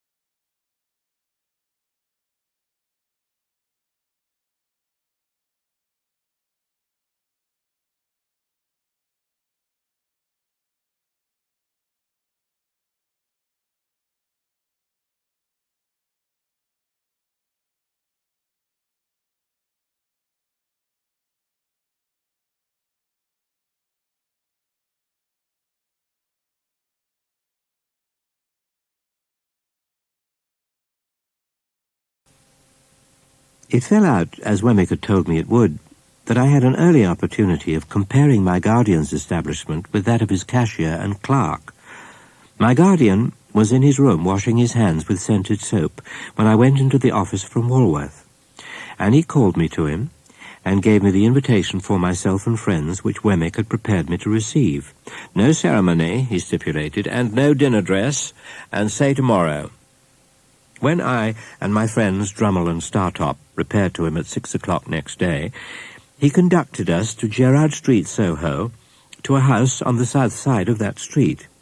Rather a stately house of its kind, but dolefully in want of painting. Dinner was laid in the best of the rooms. As he had scarcely seen my companions until now, for he and I had walked together, he stood on the hearthrug and took a searching look at them. "Pip," said he, "who's the spider?" "The spider," said I. "The blotchy, sprawly, sulky fellow." "That's Brentley Drummle," I replied. "The one with the delicate face is Startop." Not making the least account of the one with the delicate face, he returned, "Bentley Drummle is his name, is it? I like the look of that fellow." I was looking at the two when there came between me and them the housekeeper, with the first dish for the table. She was a woman of about 40, I supposed, rather tall, of a lithe, nimble figure, extremely pale, with large faded eyes and a quantity of streaming hair. I had been to see Macbeth at the theatre a night or two before, and her face looked to me as if it were all disturbed by fiery air, like the faces I'd seen rise out of the witch's cauldron. Dinner went off gaily, and although my guardian seemed to follow rather than originate subjects, I knew that he wrenched the weakest part of our dispositions out of us. It was so with all of us, but with no one more than Drummle, the development of whose inclination to gird in a grudging and suspicious way at the rest was screwed out of him before the fish was taken off. It was not then, but when we'd got to the cheese, that our conversation turned upon our rowing feats, and that Drummle was rallied for coming up behind of a night in a slow, amphibious way of his. Drummle, upon this, informed our host that he much preferred our room to our company, and that as to skill he was more than our master, and that as to strength he could scatter us like chaff. Now the housekeeper was at that time clearing the table. My guardian suddenly clapped his large hand on hers like a trap as she stretched it across the table. So suddenly and smartly did he do this that we all stopped in our foolish contention. "If you talk of strength," said Mr. Jaggers, "I'll show you a wrist. Molly, let them see your wrist." "Master," she murmured, "please." "Molly," said Mr. Jaggers, "show 'em. Come." He took his hand from hers and turned that wrist up on the table. The wrist was much disfigured, deeply scarred. "There's power here," said Mr. Jaggers. "Very few men have the power of wrist that this woman has. I never saw stronger in that respect." While he said these words, she continued to look at every one of us in regular succession as we sat. "That'll do, Molly," said Mr. Jaggers. "You can go." She withdrew her hands and went out of the room. "Gentlemen," said Mr. Jaggers, "it's 9:30. On this hint, we all rose to depart. Before we got to the street door, Startop was cheerily calling Drummle old boy as if nothing had happened. But the old boy was so far from responding that he wouldn't even walk to Hammersmith on the same side of the way. As the door was not yet shut, I thought I would run upstairs again and say a word to my guardian. I told him I'd come to say how sorry I was that anything disagreeable should have occurred. "Oh," said he, "it's nothing, Pip. I like that spider, though." "I'm glad you like him, sir," said I, "but I don't." No, my guardian assented. "Don't have too much to do with him. Keep as clear of him as you can. But I like the fellow, Pip. He's one of the true sort. Why, if I was a fortune-teller—" He caught my eye. "But I'm not a fortune-teller," he said. "Good night, Pip." "Good night, sir." I found Herbert dining on cold meat and delighted to welcome me back. I felt that I must open my breast that very evening to my friend and chum. Dinner done and we sitting with our feet upon the fender, I said to Herbert, "My dear Herbert, I've something very particular to tell you." "My dear Handel," he returned, "I shall esteem and respect your confidence." "Herbert," said I, laying my hand upon his knee, "I love, adore Estella." Instead of being transfixed, Herbert replied in an easy, matter-of-course way, "Exactly." "Well? Well, Herbert, is that all you say? Well? How do you know?" "How do I know it, Handel?" "Why, from you. I never told you. You've never told me when you've got your hair cut, but I've had senses to perceive it. You've always adored her, ever since I've known you. Have you any idea yet of Estella's views on the adoration question?" I shook my head gloomily. "Oh, she's thousands of miles away from me," said I. I turned my head aside, for with a rush and a sweep, like the old marsh winds coming up from the sea, a feeling like that which had subdued me on the morning when I left the forge, when the mists were solemnly rising, and when I laid my hand upon the village finger-post, smote upon my heart again. There was a silence between us for a little while. "Well," said Herbert, getting up with a lively shake as if he'd been asleep and stirring the fire, "now I'll endeavour to make myself agreeable. I am engaged, but it's a secret." I assured him of my keeping the secret, and begged to be favoured with further particulars. "May I ask her name?" I said. "Name of Clara," said Herbert. "Live in London?" "Yes. Perhaps I ought to mention," said Herbert, who had become curiously crestfallen and meek since we entered on the interesting theme, "that she's rather below my mother's nonsensical family notions. Her father had to do with the victualling of passenger ships. I think he was a species of purser." "What is he now?" said I. "He's an invalid," replied Herbert. "Living on the first floor," said Herbert, which was not at all what I meant, for I had intended my question to apply to his means. "I've never seen him, for he's always kept his room overhead since I've known Clara, but I've heard him constantly. He makes tremendous rows, roars and pegs at the floor with some frightful instrument." In looking at me and then laughing heartily, Herbert for the time recovered his usual lively manner. When he had once more laughed heartily, he became meek again, and told me that the moment he began to realize capital, it was his intention to marry this young lady. He added, as a self-evident proposition, engendering low spirits, "But you can't marry, you know, while you're looking about you." We contemplated the fire, and I thought what a difficult vision to realize this same capital sometimes was.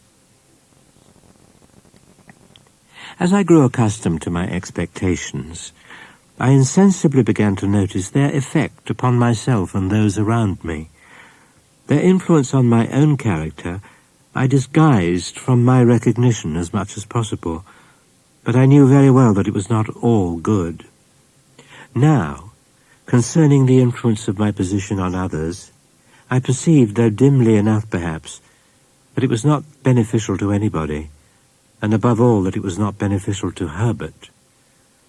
My lavish habits led his easy nature into expenses that he could not afford, corrupted the simplicity of his life, and disturbed his peace with anxieties and regrets. I began to contract a quantity of debt. I could hardly begin, but Herbert must begin too, so he soon followed. In my confidence in my own resources, I would willingly have taken Herbert's expenses on myself. But Herbert was proud, and I could make no such proposal to him. If we'd been less attached to one another, I think we must have hated each other regularly every morning. One evening we heard a letter drop through the slit in the door and fall to the ground. "It's for you, Handel," said Herbert, going out and coming back with it, "and I hope there's nothing the matter." This was in allusion to its heavy black seal and border. The letter was signed Trabb and Company, and its contents were simply that I was an honoured sir, and that they begged to inform me that Mrs. J. Gargery had departed this life on Monday last at 20 minutes past 6 in the evening, and that my attendance was requested at the interment on Monday next, 3 o'clock in the afternoon. It was the first time that a grave had opened in my road of life, and the gap it made in the smooth ground was wonderful. The figure of my sister in her chair by the kitchen fire haunted me night and day. That the place could possibly be without her was something my mind seemed incapable to compass. And whereas she had seldom or never been in my thoughts of late, I had now the strangest ideas that she was coming towards me in the street, or that she would presently knock at the door. I went down early in the morning and alighted at the Blue Boar in good time to walk over to the forge. It was fine summer weather again, and as I walked along, the times when I was a helpless little creature and my sister did not spare me, vividly returned. Poor dear Joe, entangled in a little black cloak tied in a large bow under his chin, was seated apart at the upper end of the room. When I bent down and said to him, "Dear Joe, how are you?"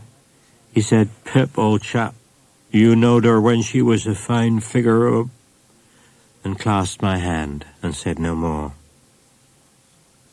Biddy, looking very neat and modest in her black dress, went quietly here and there and was very helpful. When the shadows of the evening were closing in, I took an opportunity of getting into the garden with Biddy for a little talk. "Biddy," said I think you might have written to me about these sad matters." "Do you, Mr. Pip?" said Biddy. "I should have written if I'd thought that. Don't suppose that I mean to be unkind, Biddy, when I say I consider you ought to have thought that. Do you, Mr. Pip?" After looking a little at her downcast eyes as she walked beside me, I gave up that point. "I suppose it will be difficult for you to remain here now, Biddy dear." "Oh, I can't do so, Mr. Pip," said Biddy in a tone of regret, but still of quiet conviction. "I've been speaking to Mrs. Hubble, and I'm going to her tomorrow." "How are you going to live, Biddy? If you want money—" "How am I going to live?" repeated Biddy, striking in with a momentary flush on her face. "I'll tell you, Mr. Pip. I'm going to try to get the place of mistress in the new school nearly finished here. I shall be industrious and patient and teach myself while I teach others." Well, I thought I would give up that point too. So I walked a little further with Biddy, looking silently at her downcast eyes. "Biddy," said I shall be often down here now. I'm not going to leave poor Joe alone." Biddy never said a single word. "Biddy, don't you hear me?" "Are you quite sure, then, that you will come to see him often?" asked Biddy, stopping in the narrow garden walk and looking at me under the stars with a clear and honest eye. "Oh, dear me," said I, as if I found myself compelled to give up Biddy in despair. "This really is a very bad side of human nature. Don't say any more, if you please, Biddy. This shocks me very much." For which cogent reason I kept Biddy at a distance during supper, and took as stately a leave of her as I could, in my murmuring soul, deem reconcilable with the churchyard and the event of the day. Once more the mists were rising as I walked away. If they disclosed to me, as I suspect they did, that I should not come back, and that Biddy was quite right, all I can say is, they were quite right too. Herbert and I went from bad to worse, and time went on whether or no, as he has a way of doing, and I came of age before I knew where I was. I had taken care to have it well understood in Little Britain when my birthday was. On the day before it, I received an official note from Wemmick informing me that Mr. Jagger would be glad if I would call upon him at 5 in the afternoon of the auspicious day. This convinced us that something great was to happen, and threw me into an unusual flutter when I repaired to my guardian's office, a model of punctuality. "Well, Pip," said he, "I must call you Mr. Pip today. Congratulations, Mr. Pip." We shook hands. He was always a remarkably short shaker, and I thanked him. "Now, Mr. Pip," said Mr. Jaggers, "attend, if you please. You've been drawing pretty freely here. Your name occurs pretty often in Wemmick's cash book, but you are in debt, of course. I'm afraid I must say yes, sir. I don't ask what you owe, because you don't know, and if you did know, you wouldn't tell me. You would say less. Now, take this piece of paper in your hand. You've got it? Very good. Now, unfold it, and tell me what it is. This is a banknote, said I, for £500. That is a banknote, replied Mr. Jagger, for £500. Now, that handsome sum of money, Pip, is your own. It is a present to you on this day, in earnest of your expectations, and at the rate of that handsome sum of money per annum, and at no higher rate, you are to live until the donor of the whole appears. After a pause, I hinted, is it likely that my patron will soon... There, I delicately stopped. Will soon what? Asked Mr. Jaggers. That's no question as it stands, you know. Will soon come to London, said I, after casting about for a precise form of words. Or summon me anywhere else. Now here, replied Mr. Jaggers, fixing me for the first time with his dark, deep-set eyes, we must revert to the evening when we first encountered one another in your village. What did I tell you then, Pip? You told me, Mr. Jaggers, that it might be years hence when the person appeared. Just so, said Mr. Jaggers. That's my answer. If that is all you have to say, sir, I remarked, there can be nothing left for me to say. I said I would go into the outer office and talk to Wemmick. The fact was that when the £500 had come into my pocket, a thought had come into my head, which had often been there before. It appeared to me that Wemmick was a good person to advise with concerning such thought. He had already locked up his safe and made preparations for going home. Mr. Wemmick, said I want to ask your opinion. I'm very desirous to serve a friend. Wemmick tightened his post office and shook his head, as if his opinion were dead against any fatal weakness of that sort. This friend, I pursued, is trying to get on in commercial life, but has no money, and finds it difficult and disheartening to make a beginning. Now, I want somehow to help him to a beginning. With money down, said Wemmick, in a tone drier than any sawdust. With some money down, I replied. Mr. Pip, said Wemmick, I should like just to run over with you on my fingers, if you please, the names of the various bridges up as high as Chelsea Reach. Let's see. There's London 1, Southwark 2, Blackfriars 3, Waterloo 4, Westminster 5, Vauxhall 6. He had checked off each bridge in its turn with the handle of his safe key on the palm of his hand. There's as many as 6, you see, to choose from. I don't understand you, said I. Choose your bridge, Mr. Pip, returned Wemmick, and take a walk upon your bridge, and pitch your money into the Thames over the central arch of your bridge, and you know the end of it. Serve a friend with it, and you may know the end of it too, but it's a less pleasant and profitable end. Ah, said I, would that be your opinion at Walworth? Mr. Pip, he replied with gravity, Walworth is one place, and this office is another. Very well, said I, much relieved. Then I shall look you up at Walworth, you may depend upon it. Deeming Sunday the best day for taking Mr. Wemmick's Walworth sentiments, I devoted the next ensuing Sunday afternoon to a pilgrimage to the castle. Having thought of the matter with care, I told Wemmick I sought advice from his experience and knowledge of men and affairs, how I could best try with my resources to help Herbert to some present income, say of 100 a year to keep him in good hope and heart, and gradually to buy him onto some small partnership. I begged Wemmick, in conclusion, to understand that my help must always be rendered without Herbert's knowledge or suspicion. Wemmick was silent for a little while, and then said, with a kind of start, Well, you know, Mr. Pip, I must tell you one thing. This is devilish good of you. Say you'll help me to be good, then, said I. Ecod, replied Wemmick, I think all you want to do may be done by degrees. I thank you, 1,000 times. On the contrary, said he, I thank you. For though we are strictly in our private and personal capacity, so it may be mentioned that there are Newgate cobwebs about, and it brushes them away. Before a week was out, I received a note from Wemmick, dated Walworth. The upshot was that we found a worthy young merchant or shipping broker, not long established in business, who wanted intelligent help and who wanted capital, and who in due course of time and receipt would want a partner. The whole business was so cleverly managed that Herbert had not the least suspicion of my being in it. I shall never forget the radiant face with which he came home one afternoon and told me as a mighty piece of news of his having fallen in with one Clarica, the young merchant's name, and of his belief that the opening had come at last. Day by day, as his hopes grew stronger and his face brighter, he must have thought me a more and more affectionate friend, for I had the greatest difficulty in restraining my tears of triumph when I saw him so happy. A great event in my life, the turning point of my life, now opens on my view.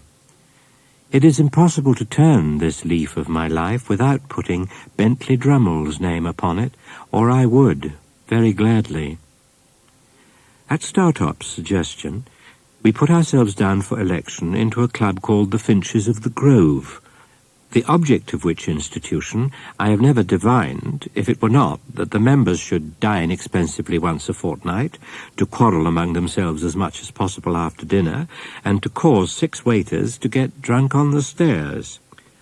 On a certain occasion, when the Finches were assembled in force, and when good feeling was being promoted in the usual manner by nobody's agreeing with anybody else, the presiding Finch called the Grove to order, forasmuch as Mr. Drummle had not yet toasted a lady, which, according to the solemn constitution of the society, it was the brute's turn to do that day.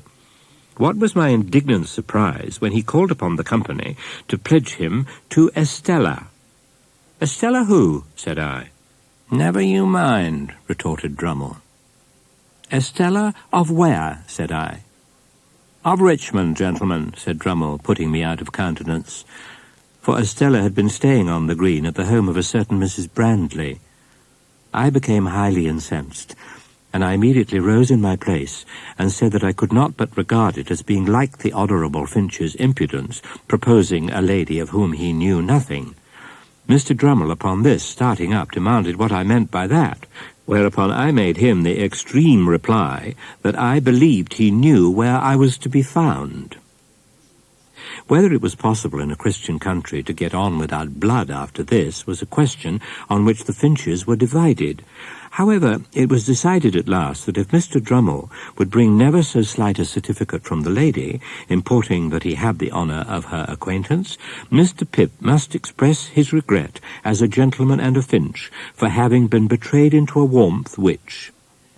Next day was appointed for the production, lest our honour should take cold from delay, and next day Drummle appeared with a polite little avowal in Estella's hand that she had had the honour of dancing with him several times. This left me with no course but to repudiate as untenable the idea that I was to be found anywhere. I tell this lightly, but it was no light thing to me, for I cannot adequately express what pain it gave me to think that Estella should show any favour to a contemptible, clumsy, sulky booby, so very far below the average. At a certain assembly ball at Richmond, where Estella had outshone all other beauties, this blundering Drummle so hung about her, and with so much toleration on her part, that I resolved to speak to her concerning him.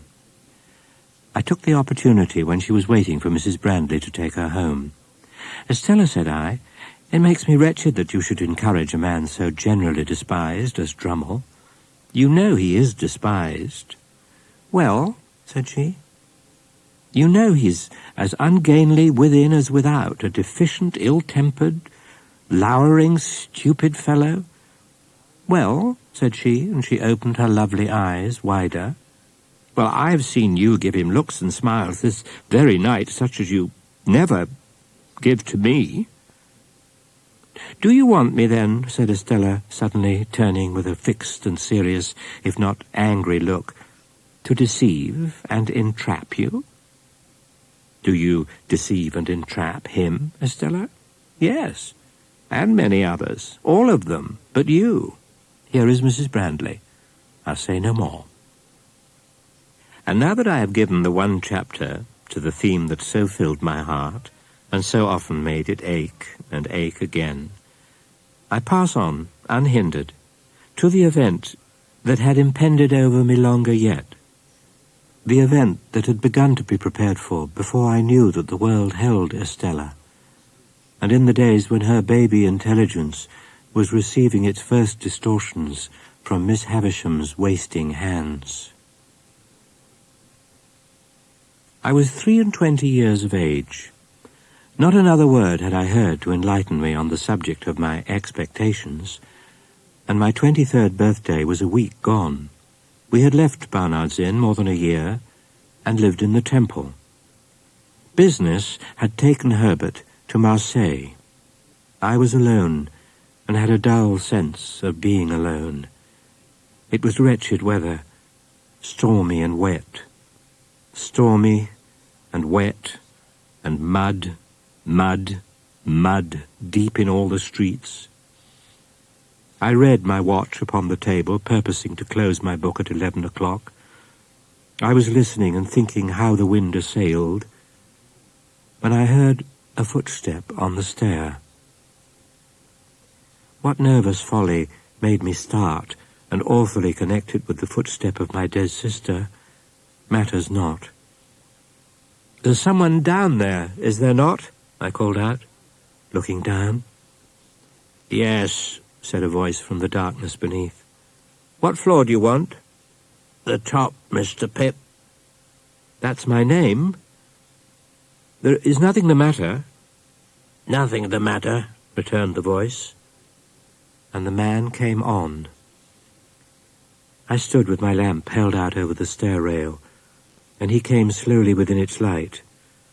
Moving the lamp as the man moved, I made out that he was substantially dressed, but roughly like a voyager by sea, that he had long iron-grey hair, that his age was about 60, that he was a muscular man, strong on his legs, and that he was browned and hardened by exposure to weather. "Do you wish to come in?" I asked him. "Yes," he replied. "I wish to come in, master."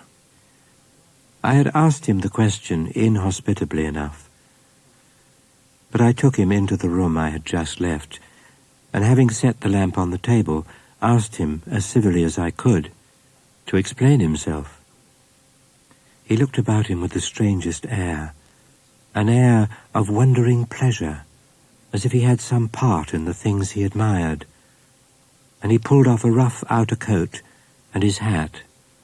And then I saw that his head was furrowed and bald, and that the long iron-grey hair grew only on its sides. "There's no one nigh," said he, looking over his shoulder, "is there?" "Why do you, a stranger coming into my rooms at this time of the night, ask that question?" said I. "You're a game one," he returned, shaking his head at me with a deliberate affection. "But don't catch hold of me. You'll be sorry afterwards to have done it." I relinquished the intention he had detected, for I knew him. Even yet I could not recall a single feature, but I knew him.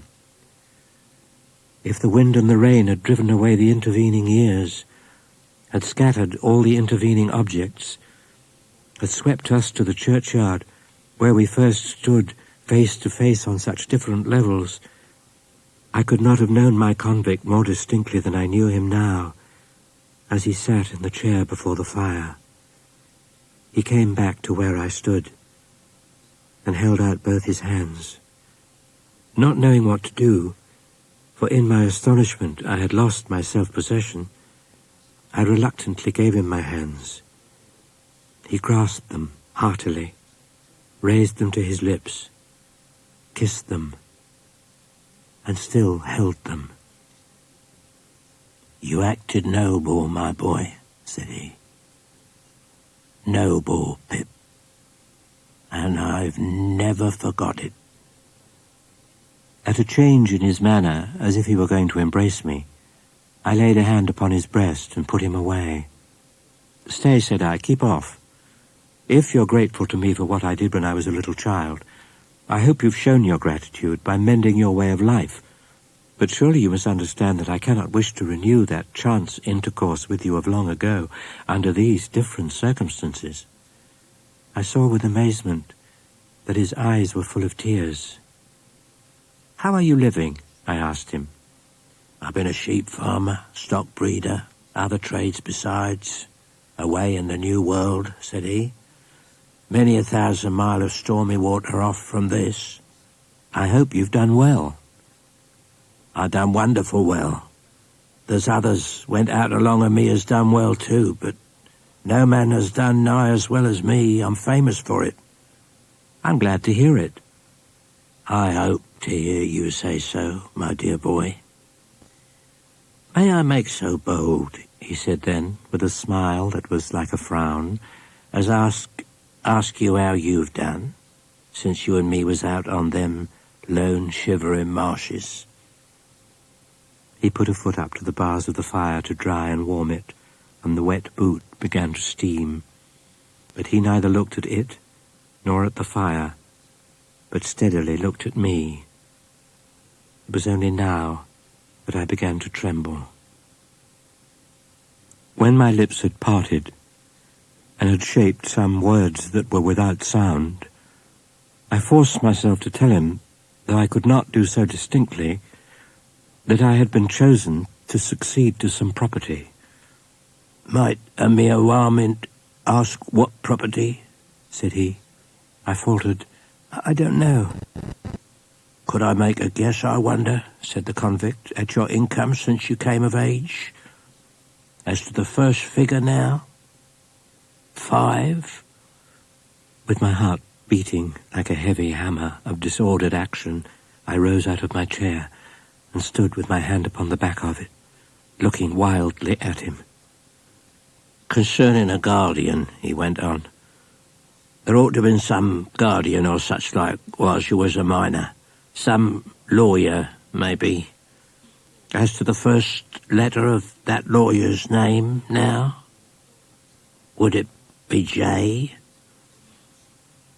All the truth of my position came flashing on me, and its disappointments, dangers, disgraces, consequences of all kinds, rushed in such a multitude that I was borne down by them, and had to struggle for every breath I drew.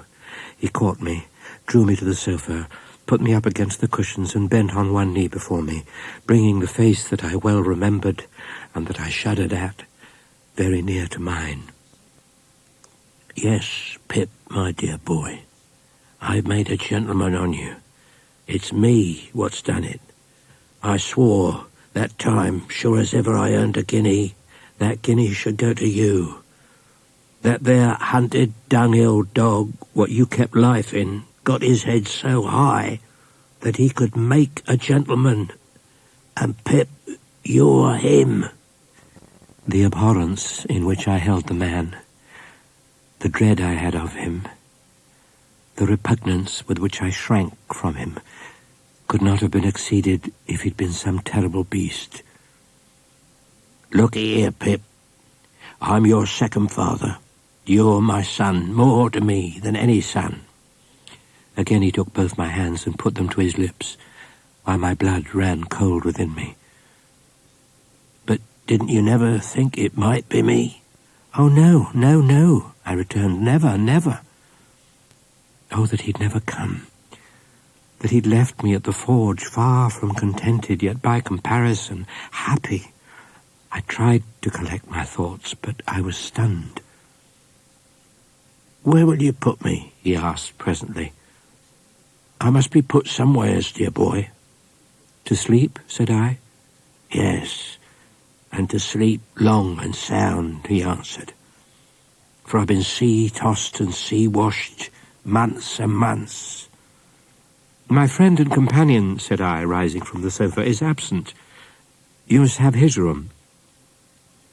"Looky here, dear boy," he said, dropping his voice, and laying a long finger on my breast in an impressive manner. Caution is necessary. How do you mean, caution? By God, it's death. What's death? I was sent for life. It's death to come back. I should of a certainty be hanged if took. Nothing was needed but this. I got away from him without knowing how I did it, and mended the fire and sat down by it, afraid to go to bed. For an hour or more I remained too stunned to think. And it was not until I began to think that I began fully to know how wrecked I was, and how the ship in which I'd sailed was gone to pieces.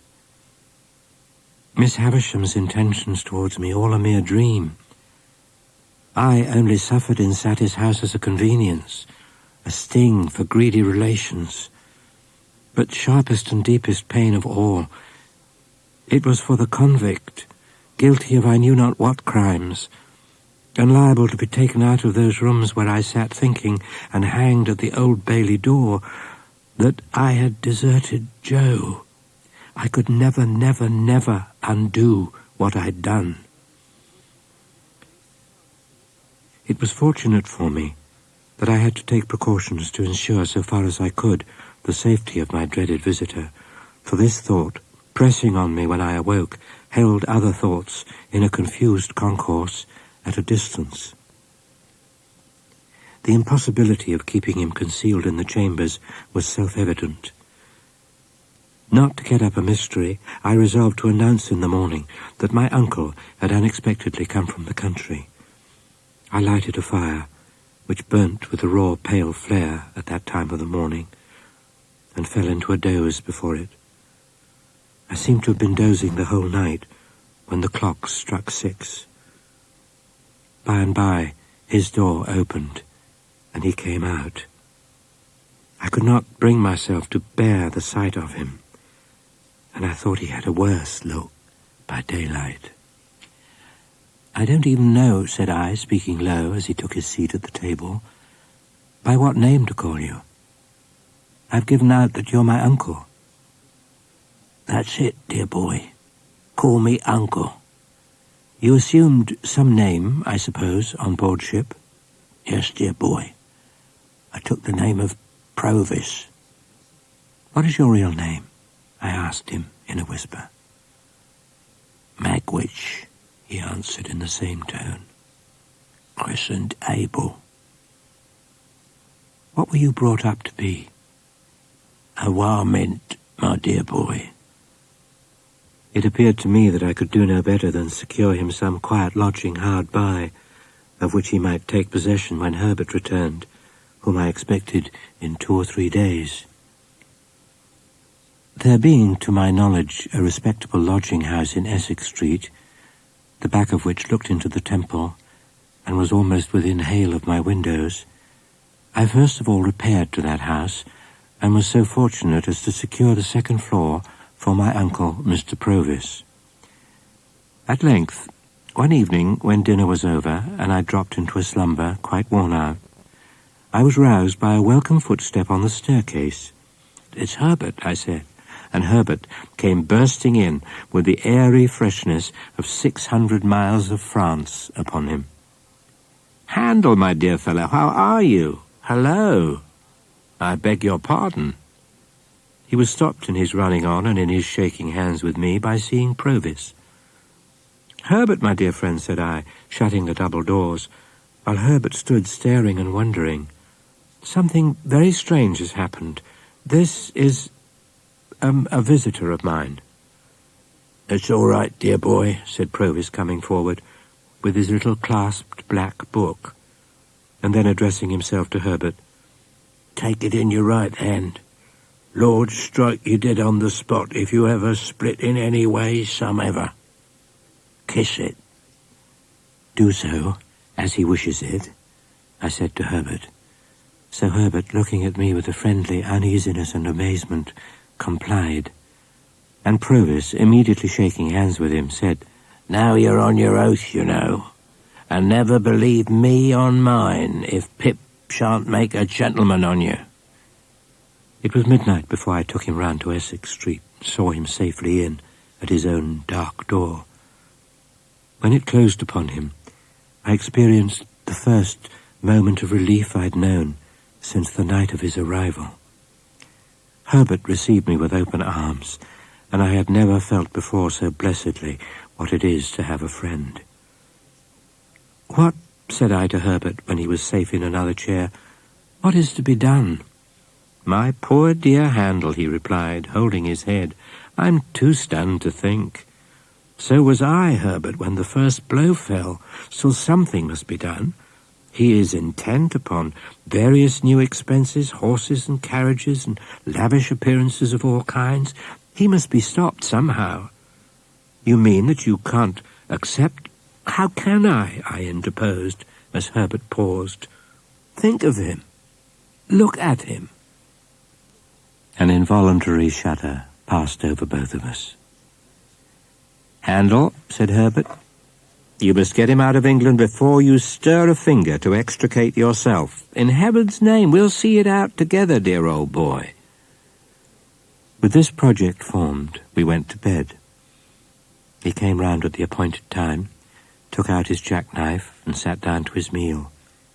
He was full of plans, for his gentleman's coming out strong and like a gentleman. When he'd made an end of his breakfast and was wiping his knife on his leg, I said to him without a word of preface, "After you were gone last night, I told my friend of the struggle that the soldiers found you engaged in on the marshes when we came up. You remember?" "Remember," he said. "I think so." "We want to know something about that man, and about you." "At Epsom races, matter of over 20 years ago, I got acquainted with a man whose skull I'd crack with this poker like the claw of a lobster if I could get it on this hob. His right name was Compeyson. He was a smooth one to talk, and he was a dab at the ways of gentlefolks. Compeyson's business was the swindling, handwriting forging, stolen banknote passing, and such like. There was another in with Compeyson. He was in decline and was a shadder to look at. Him and Compeyson had been in a bad thing with a rich lady some years before, and made a pot of money by it. But Compeyson betted and gained, and he'd have run through the king's taxes. So Arthur was a-dying, and a-dying poor, and with the horrors on him. I might have took warning by Arthur, but I didn't. But Arthur soon settled the account. The second or third time as I ever see him, he come tearing down into Compeyson's parlour late at night, in only a flannel gown, with his hair all in a sweat. And he says to Compeyson's wife, "Sally, she really is upstairs along of me now, and I can't get rid of her. She's all in white, and she's got a shroud hanging over her arm, and she says she'll put it on me at 5 in the morning." He rested pretty quiet till it might want a few minutes of 5, and then he starts up with a scream, and screams out, "Here she is, she's got the shroud again, she's unfolding it." Then he lifted himself up hard again, and was dead. Compeyson took it easy as a good riddance for both sides. Well, at last, me and Compeyson was both committed for felony. Compeyson says to me, separate offences, no communication, and that was all. And I was so miserable poor that I sold all the clothes I had except what hung on my back before I could get jaggers. When we was put in the dock, I noticed first of all what a gentleman Compeyson looked, and what a common sort of wretch I looked. When it come to speech-making, weren't it Compeyson as could speak to him, with his face dropping now and then into his white pocket handkerchief? And weren't it me as could only say, "Gentlemen, this man at my side is a most precious rascal"? I said to Compeyson I'd smash that face of his, and I swore Lord smash mine to do it. We was in the same prison ship. I hunted him down. I smashed his face. And now, says I, is the worst thing I can do, caring nothing for myself. I'll drag you back. I was put in irons and sent for life. I never heard no more of him. Herbert had been writing with his pencil in the cover of a book. He softly pushed the book over to me as Provis stood smoking with his eyes on the fire, and I read in it, young Havisham's name was Arthur. Compeyson is the man who professed to be Miss Havisham's lover. End of Side 3.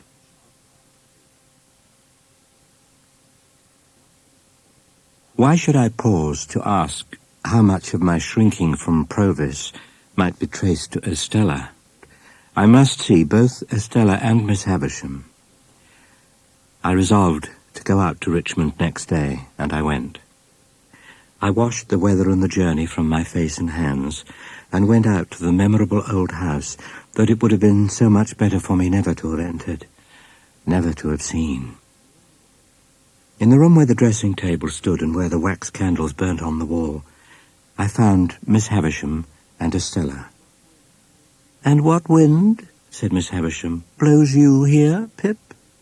"Miss Havisham," said I, "I've been thrown among one family of your relations, and I should be false and base if I did not tell you that you deeply wrong both Mr. Matthew Pocket and his son Herbert, if you suppose them to be otherwise than generous, upright, open, and incapable of anything designing or mean."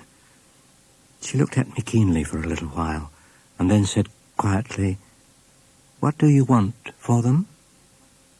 "I'm not so cunning, you see," I said in answer, conscious that I reddened a little, "as that I could hide from you, even if I desired that I do want something. Miss Havisham, if you would spare the money to do my friend Herbert a lasting service in life, but which from the nature of the case must be done without his knowledge, I could show you how." She said, speaking as if there'd been no lapse in our dialogue, "What else?" "Estella," said I, turning to her now, and trying to command my trembling voice, "you know I love you. You know I have loved you long and dearly." I saw that Miss Havisham glanced from me to her, and from her to me. "I know," said I know I have no hope that I shall ever call you mine, Estella. I'm ignorant what may become of me very soon, how poor I may be, or where I may go. Still, I love you. I have loved you ever since I first saw you in this house. It would have been cruel in Miss Havisham, horribly cruel, to practice on the susceptibility of a poor boy, if she had reflected on the gravity of what she did. But I think she did not. I think that in the endurance of her own trial, she forgot mine, Estella. "It seems," said Estella very calmly, "that there are sentiments, fancies, which I am not able to comprehend. When you say you love me, I know what you mean as a form of words, but nothing more." "Is it not true," said I, "that Bentley Drummle is in town here and pursuing you?" "It is quite true," she replied. "You cannot love him, Estella." She looked towards Miss Havisham and considered for a moment with her work in her hands. Then she said, "Why not tell you the truth? I'm going to be married to him." I dropped my face into my hands.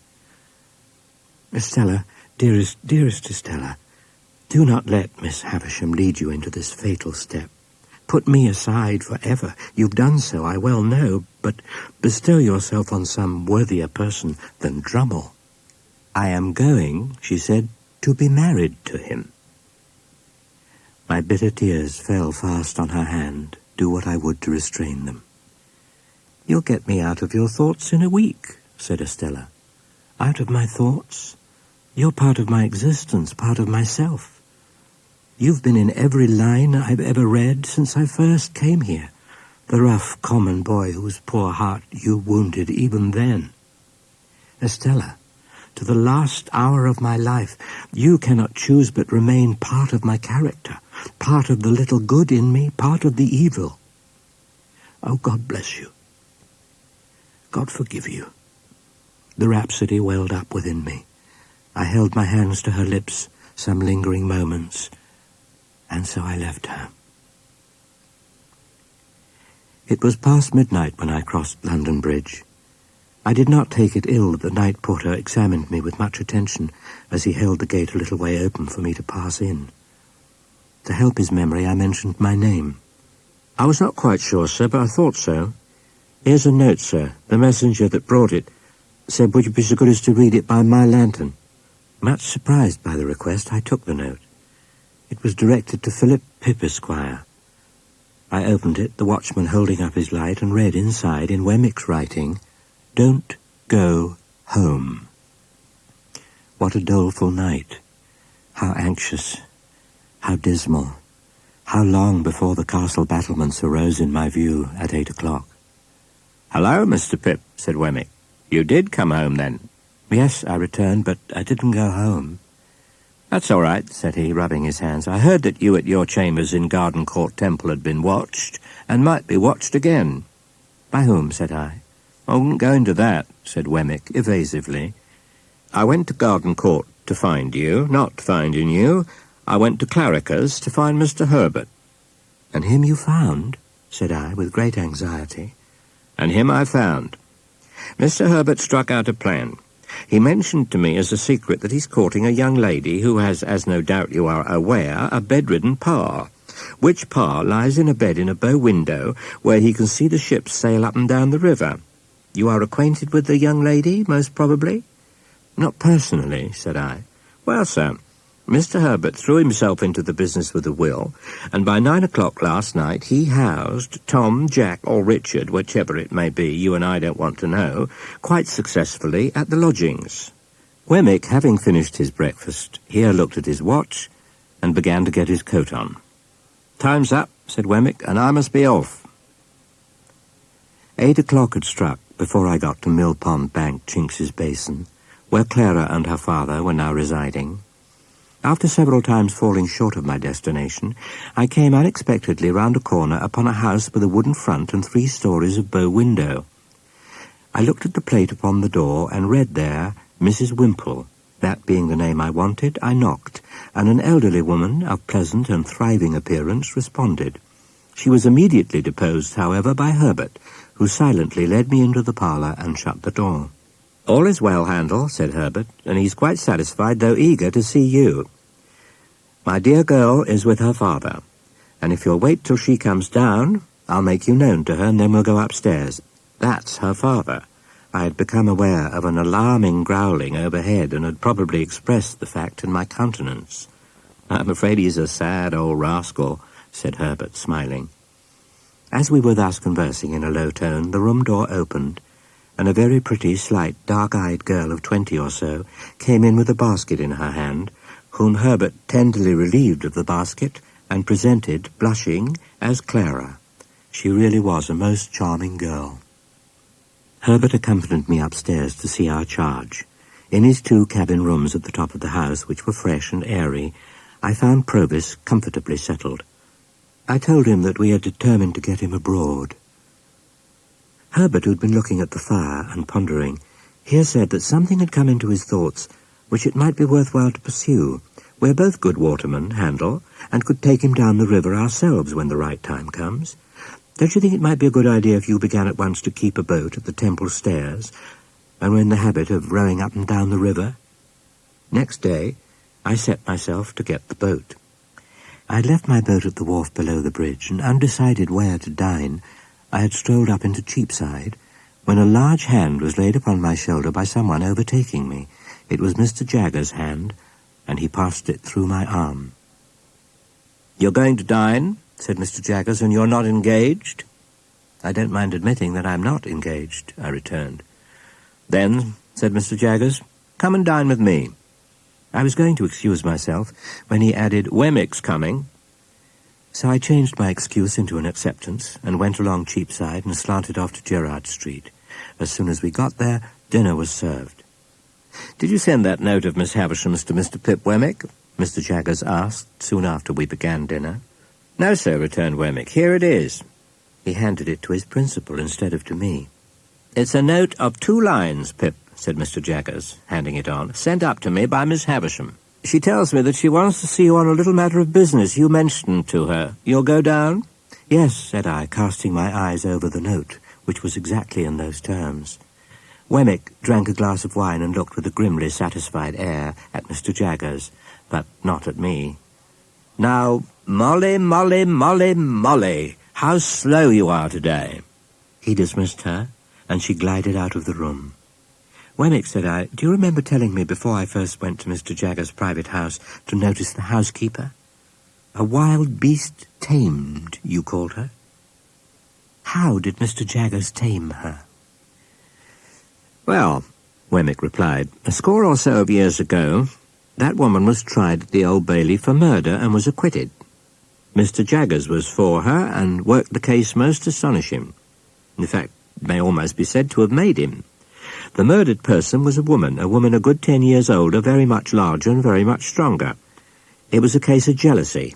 You may be sure," said Wemmick, touching me on the sleeve, "that he never dwelt upon the strength of her hands then, though he sometimes does now. Well, it was attempted to be set up in proof of her jealousy that she was under strong suspicion of having at the time of the murder frantically destroyed her child by the man, some 3 years old, to revenge herself upon him. But Mr. Jaggers was altogether too much for the jury, and they gave in. She went into his service immediately after the acquittal, tamed, as she is now." "Do you remember the sex of the child?" "Said to have been a girl." "You have nothing more to say to me tonight?" "Nothing." We exchanged a cordial good night, and I went home with new matter for my thoughts, though with no relief from the old. Putting Miss Havisham's note in my pocket, I went down again by the coach next day. The lighted candle stood in the dark passage within, as of old, and I took it up and ascended the staircase alone. Doing as I'd often done, I went in and stood touching the old chimney-piece where Miss Havisham could see me when she raised her eyes. There was an air of utter loneliness about her that would have moved me to pity, though she had wilfully done me a deeper injury than I could charge her with. Her eyes rested on me. She stared and said in a low voice, "Is it real?" "It is I, Pip. Mr. Jaggers gave me your note yesterday, and I've lost no time." "Thank you. Thank you. You said, speaking for your friend, that you could tell me how to do something useful and good. How much money is wanting?" I was rather afraid of stating it, for it sounded a large sum. £900. "If I give you the money for this purpose, will you keep my secret as you've kept your own?" "Quite as faithfully." "You're still on friendly terms with Mr. Jaggers? This is an authority to pay you that money, to lay out at your irresponsible discretion for your friend." She trembled. "My name is on the first leaf. If you can ever write under my name, I forgive her, though ever so long after my broken heart is dust. Pray do it." "Oh, Miss Havisham," said I can do it now. There have been sore mistakes, and my life has been a blind and thankless one, and I want forgiveness and direction far too much to be bitter with you." "If you knew all my story," she pleaded, "you would have some compassion for me and a better understanding of me." "Miss Havisham," I answered as delicately as I could, "I believe I may say that I do know your story. Whose child was Estella?" She shook her head. "You don't know. But Mr. Jaggers brought her here, or sent her here." "Brought her here." "Might I ask her age, then?" 2 or 3. She herself knows nothing, but that she was left an orphan and I adopted her." What more could I hope to do by prolonging the interview? Twilight was closing in when I went downstairs into the natural air. By the wilderness of the casks on which the rain of years had fallen, I made my way to the ruined garden. I went all round it, round by the corner where Herbert and I had fought our battle, round by the paths where Estella and I had walked, so cold, so lonely, so dreary all. The mournfulness of the place and time caused me to feel an indescribable awe as I came out between the open wooden gates. Passing on into the front courtyard, I hesitated whether to go out or first go upstairs and assure myself that Miss Havisham was as safe and well as when I'd left her. I took the latter course and went up. I looked into the room where I'd left her and saw her seated in the ragged chair upon the hearth close to the fire, with her back towards me. In the moment when I was withdrawing my head to go quietly away, I saw a great flaming light spring up. In the same moment I saw her running at me, shrieking, a whirl of fire blazing all about her and soaring at least as many feet above her head as she was high. I had a double-caped greatcoat on, and over my arm another thick coat. That I got them off, closed with her, threw her down, and got them over her. Assistance was sent for. When I got up, I was astonished to see that both my hands were burnt, for I had no knowledge of it. On examination, it was pronounced that she had received serious hurts, but that they of themselves were far from hopeless. The danger lay mainly in the nervous shock. I decided in the course of the night that I would return by the early morning coach. At about 6 o'clock of the morning, therefore, I leaned over and touched her lips with mine, just as they said, not stopping for being touched, "Take the pencil and write under my name. I forgive her." My first question when I saw Herbert was, of course, whether all was well down the river. I sat with Provis last night, Handel, 2 good hours. He was very communicative and told me more of his life. You remember his breaking off here about some woman that he'd had great trouble with? Oh, did I hurt you? I had started, but not under his touch. Well, he went into that part of his life, and a dark, wild part it is. Herbert bent forward to look at me more nearly. "It seems," said Herbert, "that the woman was a young woman, and a jealous woman, and a revengeful woman." Revengeful, Handel, to the last degree. To what last degree? Murder. Mr. Jaggers defended her, and the reputation of that defence first made his name known to Provis. It was another and stronger woman who was the victim. Was the woman brought in guilty? No, she was acquitted. My poor Handel, I hurt you. This acquitted woman, and Provis, had a little child. On the evening of the very night when the object of her jealousy was strangled, as I tell you, the young woman swore that she would destroy the child, then vanished.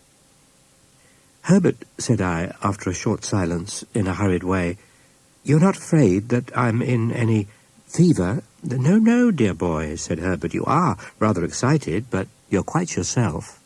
"I know I'm quite myself. And the man we have in hiding down the river is Estella's father." What purpose I had in view when I was hot on tracing out and proving Estella's parentage, I cannot say. Anyway, when Herbert and I had held our momentous conversation, I left him to go straight to Clarica's.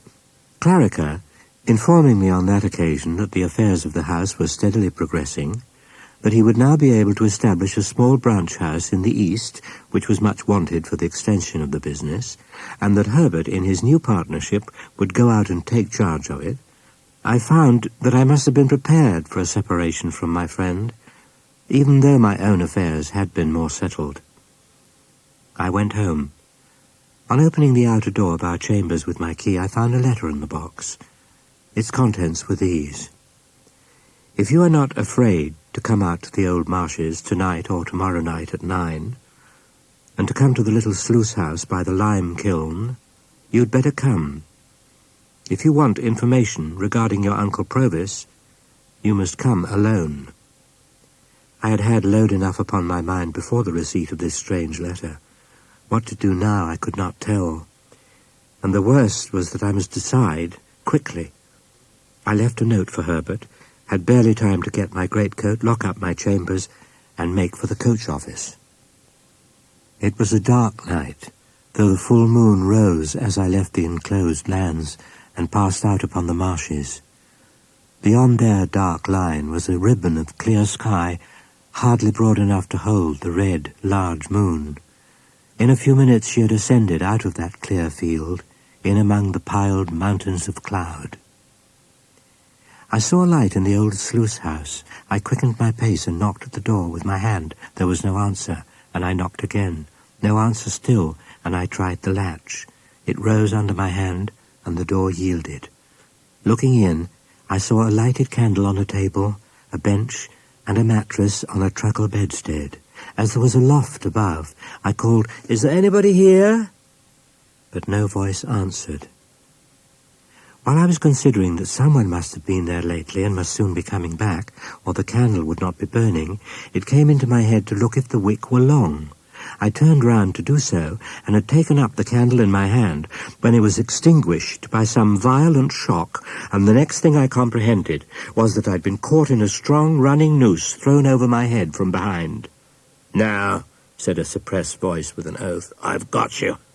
"What's this?" I cried, struggling. "Who is this? Help! Help! Help!" Not only were my arms pulled close to my sides, but the pressure on my bad arm caused me exquisite pain. Faint and sick with the pain, bewildered by the surprise, I tried to ease my arms were it ever so little, but it was bound too tight for that. A flare of light flashed up, and showed me Orlick, Joe Gargery's old journeyman. Whom I'd looked for I don't know. I had not looked for him. Seeing him, I felt that I was in a dangerous strait indeed, and I kept my eyes upon him. "Now," said he, when we surveyed one another for some time, "I got you." He took up a gun with a brass-bound stock. I felt as if I'd come to the brink of my grave. "Wolf," said he, folding his arms, "old Orlick's a-gonna tell you something. It was you as did for your shrew sister." "It was you, villain," said I. "I tell you it was your doing. It weren't old Orlick as did it, it was you. You was favoured and he was bullied and beat. Old Orlick bullied and beat, eh? Now you pays for it. You done it. Now you pays for it." He drank and became more ferocious. I saw by his tilting of the bottle that there was no great quantity left in it. I distinctly understood that he was working himself up with its contents to make an end of me. I knew that every drop it held was a drop of my life. "Now I'll tell you something more, Wolf, and this ends it. There's them that's as good a match for your Uncle Provis as old Orlick's been for you. There's them that can't and won't have Magwitch, yes, I know the name, alive, in the same land with them. Ware Compeyson, Magwitch, and the gallows." He flared the candle at me, smoking my face and hair, and for an instant blinding me, and turned his powerful back as he replaced the light on the table. Of a sudden he stopped, took the cork out of his bottle and tossed it away. Then with a sudden hurry of violence and swearing horribly, he threw the bottle from him and stooped, and I saw in his hand a stone hammer with a long, heavy handle. I shouted out with all my might and struggled with all my might. In the same instant I heard responsive shouts, saw figures in a gleam of light dash in at the door, heard voices in tumult, saw Orlick emerge from a struggle of men as if it were tumbling water, clear the table at a leap, and fly into the night. After a blank, I found that I was lying unbound on the floor in the same place, with my head on someone's knee. The face of him who supported me looked over into mine, and I saw my supporter to be Herbert. Great heaven! "Softly," said Herbert. "Gently handle. Don't be too eager." "And our old comrade Startop," I cried, as he too bent over me. "Remember what he's going to assist us in," said Herbert, "and be calm." Entreating Herbert to tell me how he had come to my rescue, I learned that I had in my hurry dropped the letter open in our chambers, when he, coming home to bring with him Startop, whom he'd met in the street on his way to me, found it very soon after I was gone. When I told Herbert what had passed within the house, he was for our immediately going before a magistrate in the town, late at night as it was, and getting out a warrant. But I had already considered that such a course, by detaining us there or binding us to come back, might be fatal to Provis. we determined to go back to London that night. Wednesday morning was dawning when I looked out of the window over London.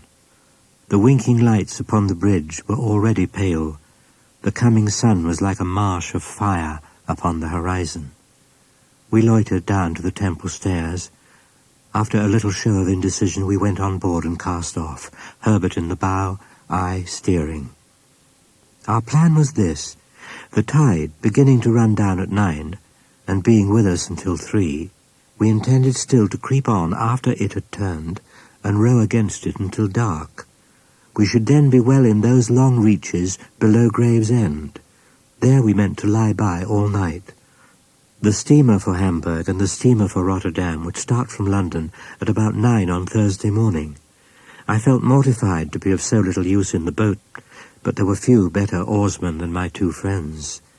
Old London Bridge was soon passed, and old Billingsgate Market, with its oyster boats and Dutchmen, and the White Tower and Traitor's Gate, and we were in among the tiers of shipping.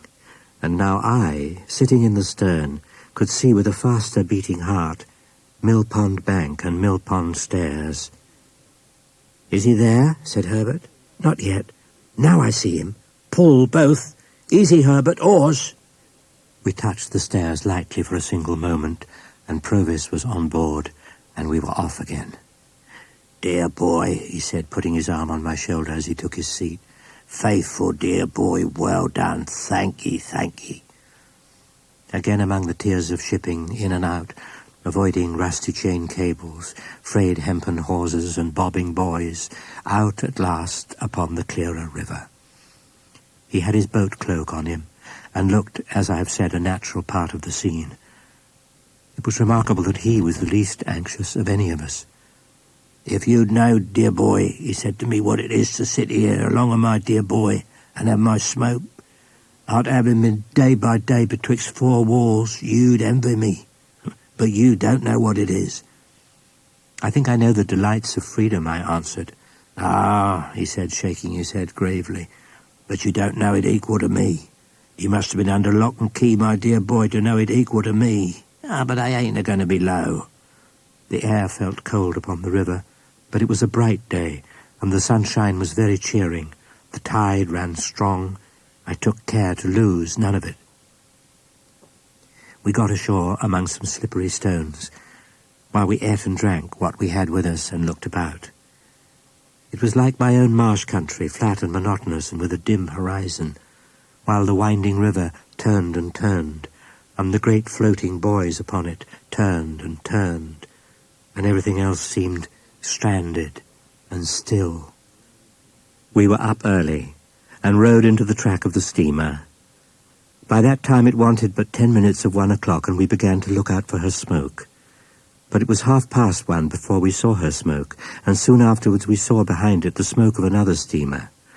As they were coming on at full speed, we got our 2 bags ready, and took that opportunity of saying good-bye to Herbert and Startop. We had all shaken hands cordially, and neither Herbert's eyes nor mine were quite dry, when I saw a 4-oared galley shoot out from under the bank a little way ahead of us, and row out into the same track.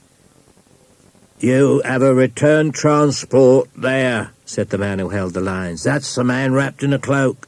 His name is Abel Magwitch, otherwise Provis. I apprehend that man and call upon him to surrender and you to assist."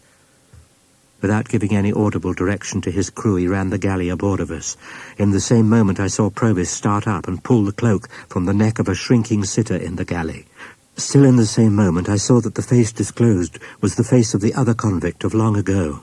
Still in the same moment I saw the face tilt backward with a white terror on it that I shall never forget, and heard a great cry on board the steamer and a loud splash in the water, and felt the boat sink from under me. It was but an instant that I seemed to struggle with 1,000 mill weirs and 1,000 flashes of light. That instant past, I was taken on board the galley. Herbert was there, and Startop was there, but our boat was gone, and the 2 convicts were gone. What with the cries aboard the steamer, and the furious blowing off of her steam, and her driving on, and our driving on, I could not at first distinguish sky from water or shore from shore. But presently a dark object was seen bearing towards us on the tide.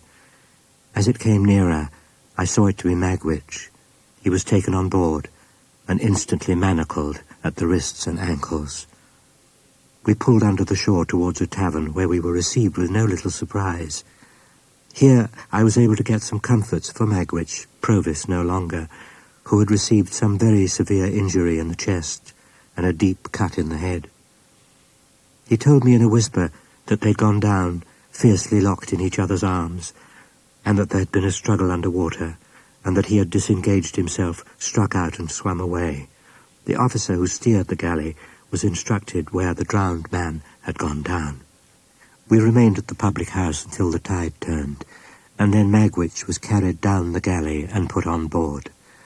Herbert and Startop were to get to London by land as soon as they could. We had a doleful parting, our last before Herbert would leave for the East, and when I took my place by Magwitch's side, I felt that that was my place henceforth, while he lived. For now my repugnance to him had all melted away, and in the hunted, wounded, shackled creature who held my hand in his, I only saw a man who had meant to be my benefactor, and who had felt affectionately, gratefully, and generously towards me with great constancy through a series of years. I only saw in him a much better man than I had been to Joe. That he would be leniently treated I could not hope. I told him how grieved I was to think that he'd come home for my sake. "Dear boy," he answered, "I'm quite content to take my chance. I've seen my boy, and he can be a gentleman without me." No, I'd thought about that. Being convicted, his possessions would be forfeited to the Crown. I felt he need never know how his hopes of enriching me had perished. He was taken to the police court next day and committed to take his trial. He lay in prison, very ill during the whole interval. The trial was very short and clear, the appointed punishment for his return to the land that had cast him out being death. He must prepare himself to die. As the days went on, I noticed more and more that he would lie placidly looking at the white ceiling with an absence of light in his face, until some word of mine brightened it for an instant, and then it would subside again. Sometimes he was almost, or quite, unable to speak. Then he would answer me with slight pressures on my hand, and I grew to understand his meaning very well. The number of the days had risen to 10 when I saw a greater change in him than I'd yet seen. His eyes were turned towards the door and lighted up as I entered. "Dear boy," he said, as I sat down by his bed, "I thought you was late, but I knowed you couldn't be that. Thank ye, dear boy, thank ye. God bless you. You've never deserted me, dear boy." I pressed his hand in silence, for I could not forget that I had once meant to desert him. He smiled, and he looked most affectionately at me. "Dear Magwitch, I must tell you now, at last. You understand what I say?" A gentle pressure on my hand. "You had a child once, whom you loved and lost." A stronger pressure on my hand. "She lived and found powerful friends. She's living now. She's a lady and very beautiful. And I love her." With a last faint effort, he raised my hand to his lips. Then the placid look at the white ceiling came back and passed away, and his head dropped quietly on his breast. For a day or two, I lay on the sofa or on the floor, anywhere, according as I happened to sink down, with a heavy head and aching limbs and no purpose and no power. That I had a fever, that I suffered greatly, that I often lost my reason, that the time seemed interminable, that I confounded impossible existences with my own identity, that I sometimes struggled with real people in the belief that they were murderers, and that I would all at once comprehend that they meant to do me good. I knew all the time But above all, I knew that there was a constant tendency in all these people, sooner or later, to settle down into the likeness of Joe. After I'd turned the worst point of my illness, I opened my eyes in the night, and I saw, in the great chair at the bedside, Joe. I took courage and said, "Is it Joe?" And the dear old home voice answered, "Which you there, old chap?" "Oh, Joe, you break my heart. Look angry at me, Joe. Strike me, Joe. Tell me of my ingratitude. Don't be so good to me." "Dear old Pip, old chap," said Joe. "You and me was ever friends. And when you're well enough to go out for a ride, what larks!" After which Joe withdrew to the window and stood with his back towards me, wiping his eyes. And as my extreme weakness prevented me from getting up and going to him, I lay there, penitently whispering, "Oh, God bless him. Oh, God bless this gentle Christian man." Not to make Joe uneasy by talking too much, even if I'd been able to talk much, I deferred asking him about Miss Havisham until the next day. He shook his head when I then asked him if she'd recovered. "Is she dead, Joe?" "Why, you see, old chap," said Joe in a tone of remonstrance, by way of getting at it by degrees, "I won't go so far as to say that, for that's a deal to say, but she ain't living. And old Orlick, he's been a-busting open a dwelling house, and Orlick's in the county jail." By these approaches we arrived at unrestricted conversation. I was slow to gain strength, but I did slowly and surely become less weak, and Joe stayed with me, and I fancied I was little Pip again. But as I became stronger and better, Joe became a little less easy with me. In my weakness and entire dependence on him, the dear fellow had fallen into the old tone and called me by the old names, "The dear old Pip, old chap," that were now music to my ears, but imperceptibly Joe's hold upon them began to slacken. When I got up one morning, refreshed and stronger yet, I went to his room, and he was not there. Not only was he not there, but his box was gone. I hurried then to the breakfast table, and on it found a letter. These were its brief contents. "Not wishful to intrude, I've departed, for you're well again, dear Pip, and will do better without Joe. P.S. Ever the best of friends." What remained to me now but to follow him to the dear old forge? I would go to Biddy. I would show her how humbled and repentant I came back. I would tell her how I'd lost all I once hoped for. Then I would say to her, "Biddy, I hope I'm a little worthier of you than I was. It shall rest with you to say whether I shall work at the forge with Joe, and if you can tell me that you will go through the world with me, you will surely make it a better world." It was evening when I arrived, much fatigued by the journey I had so often made so easily. The June weather was delicious. The sky was blue. The larks were soaring high over the green corn. I thought all that countryside more beautiful and peaceful by far than I had ever known it to be yet. I felt like one who was toiling home barefoot from distant travel, and whose wanderings had lasted many years. Almost fearing, without knowing why, to come in view of the forge, I saw it at last, and saw that it was closed, but the house was not deserted. I went softly towards it, meaning to peep over the flowers, when Joe and Biddy stood before me, arm in arm. At first Biddy gave a cry, as if she thought it was my apparition. I wept to see her. I looked at both of them, from one to the other, and then, "It's my wedding day," cried Biddy in a burst of happiness, "and I'm married to Joe." I said goodbye, sold all I had, and put aside as much as I could for a composition with my creditors, and I went out and joined Herbert. Within a month I had quitted England, and within 2 months I was clerk to Clarriker & Co., and within 4 months I assumed my first undivided responsibility. Herbert had gone away to marry Clara, and I was left in sole charge of the eastern branch until he brought her back. Many a year went round before I was partner in the house. It was not until I became third in the firm that Clarica betrayed me to Herbert. Herbert was as much moved as amazed, and the dear fellow and I were not the worse friends for the long concealment.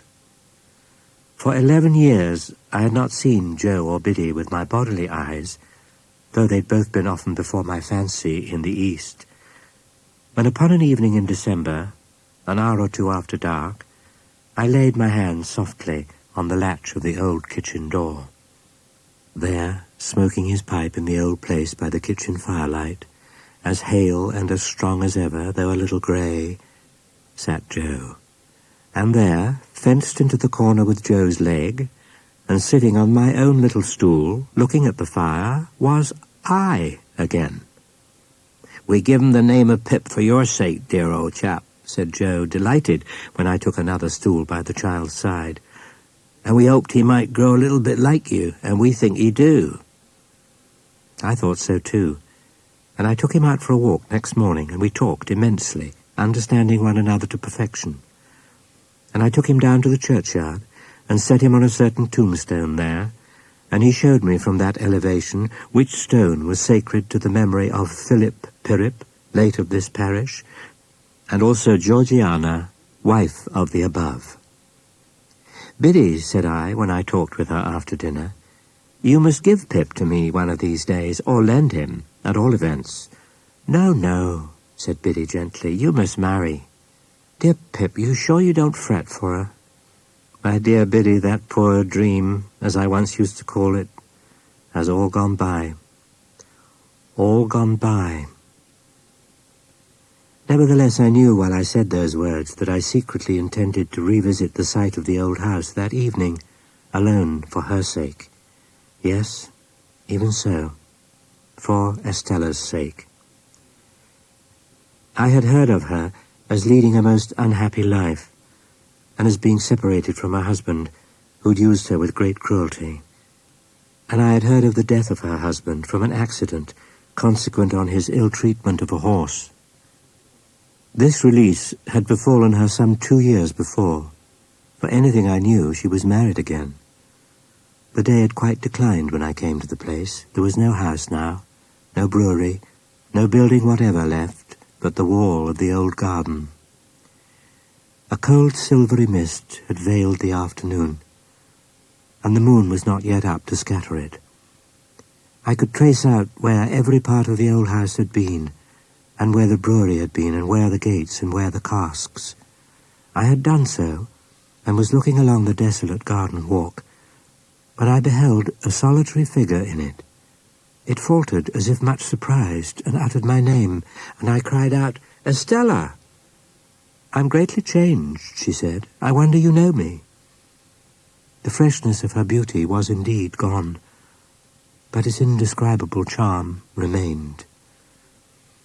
The silvery mist was touched with the first rays of the moonlight, and the same rays touched the tears that dropped from her eyes. Not knowing that I saw them, and setting herself to get the better of them, she said in a voice of touching interest to a wanderer, "You live abroad still?" "Still." "I've often thought of you," said Estella. "Have you?" "Of late, very often.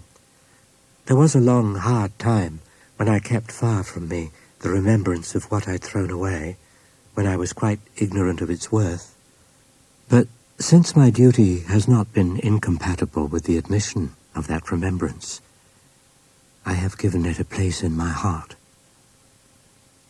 "You've always held your place in my heart," I answered, and we were silent again, until she spoke. "You said to me," returned Estella very earnestly, "God bless you, God forgive you. And if you could say that to me then, you will not hesitate to say it to me now. Now, when my suffering has been stronger than all other teaching. Tell me we're friends." "We are friends," said I, rising and bending over her as she rose from the bench. "And we'll continue friends "Apart," said Estella. I took her hand in mine, and we went out of the ruined place. And as the morning mists had risen long ago when I first left the forge, so the evening mists were rising now, and in all the broad expanse of tranquil light they showed to me, I saw no shadow of another parting from her.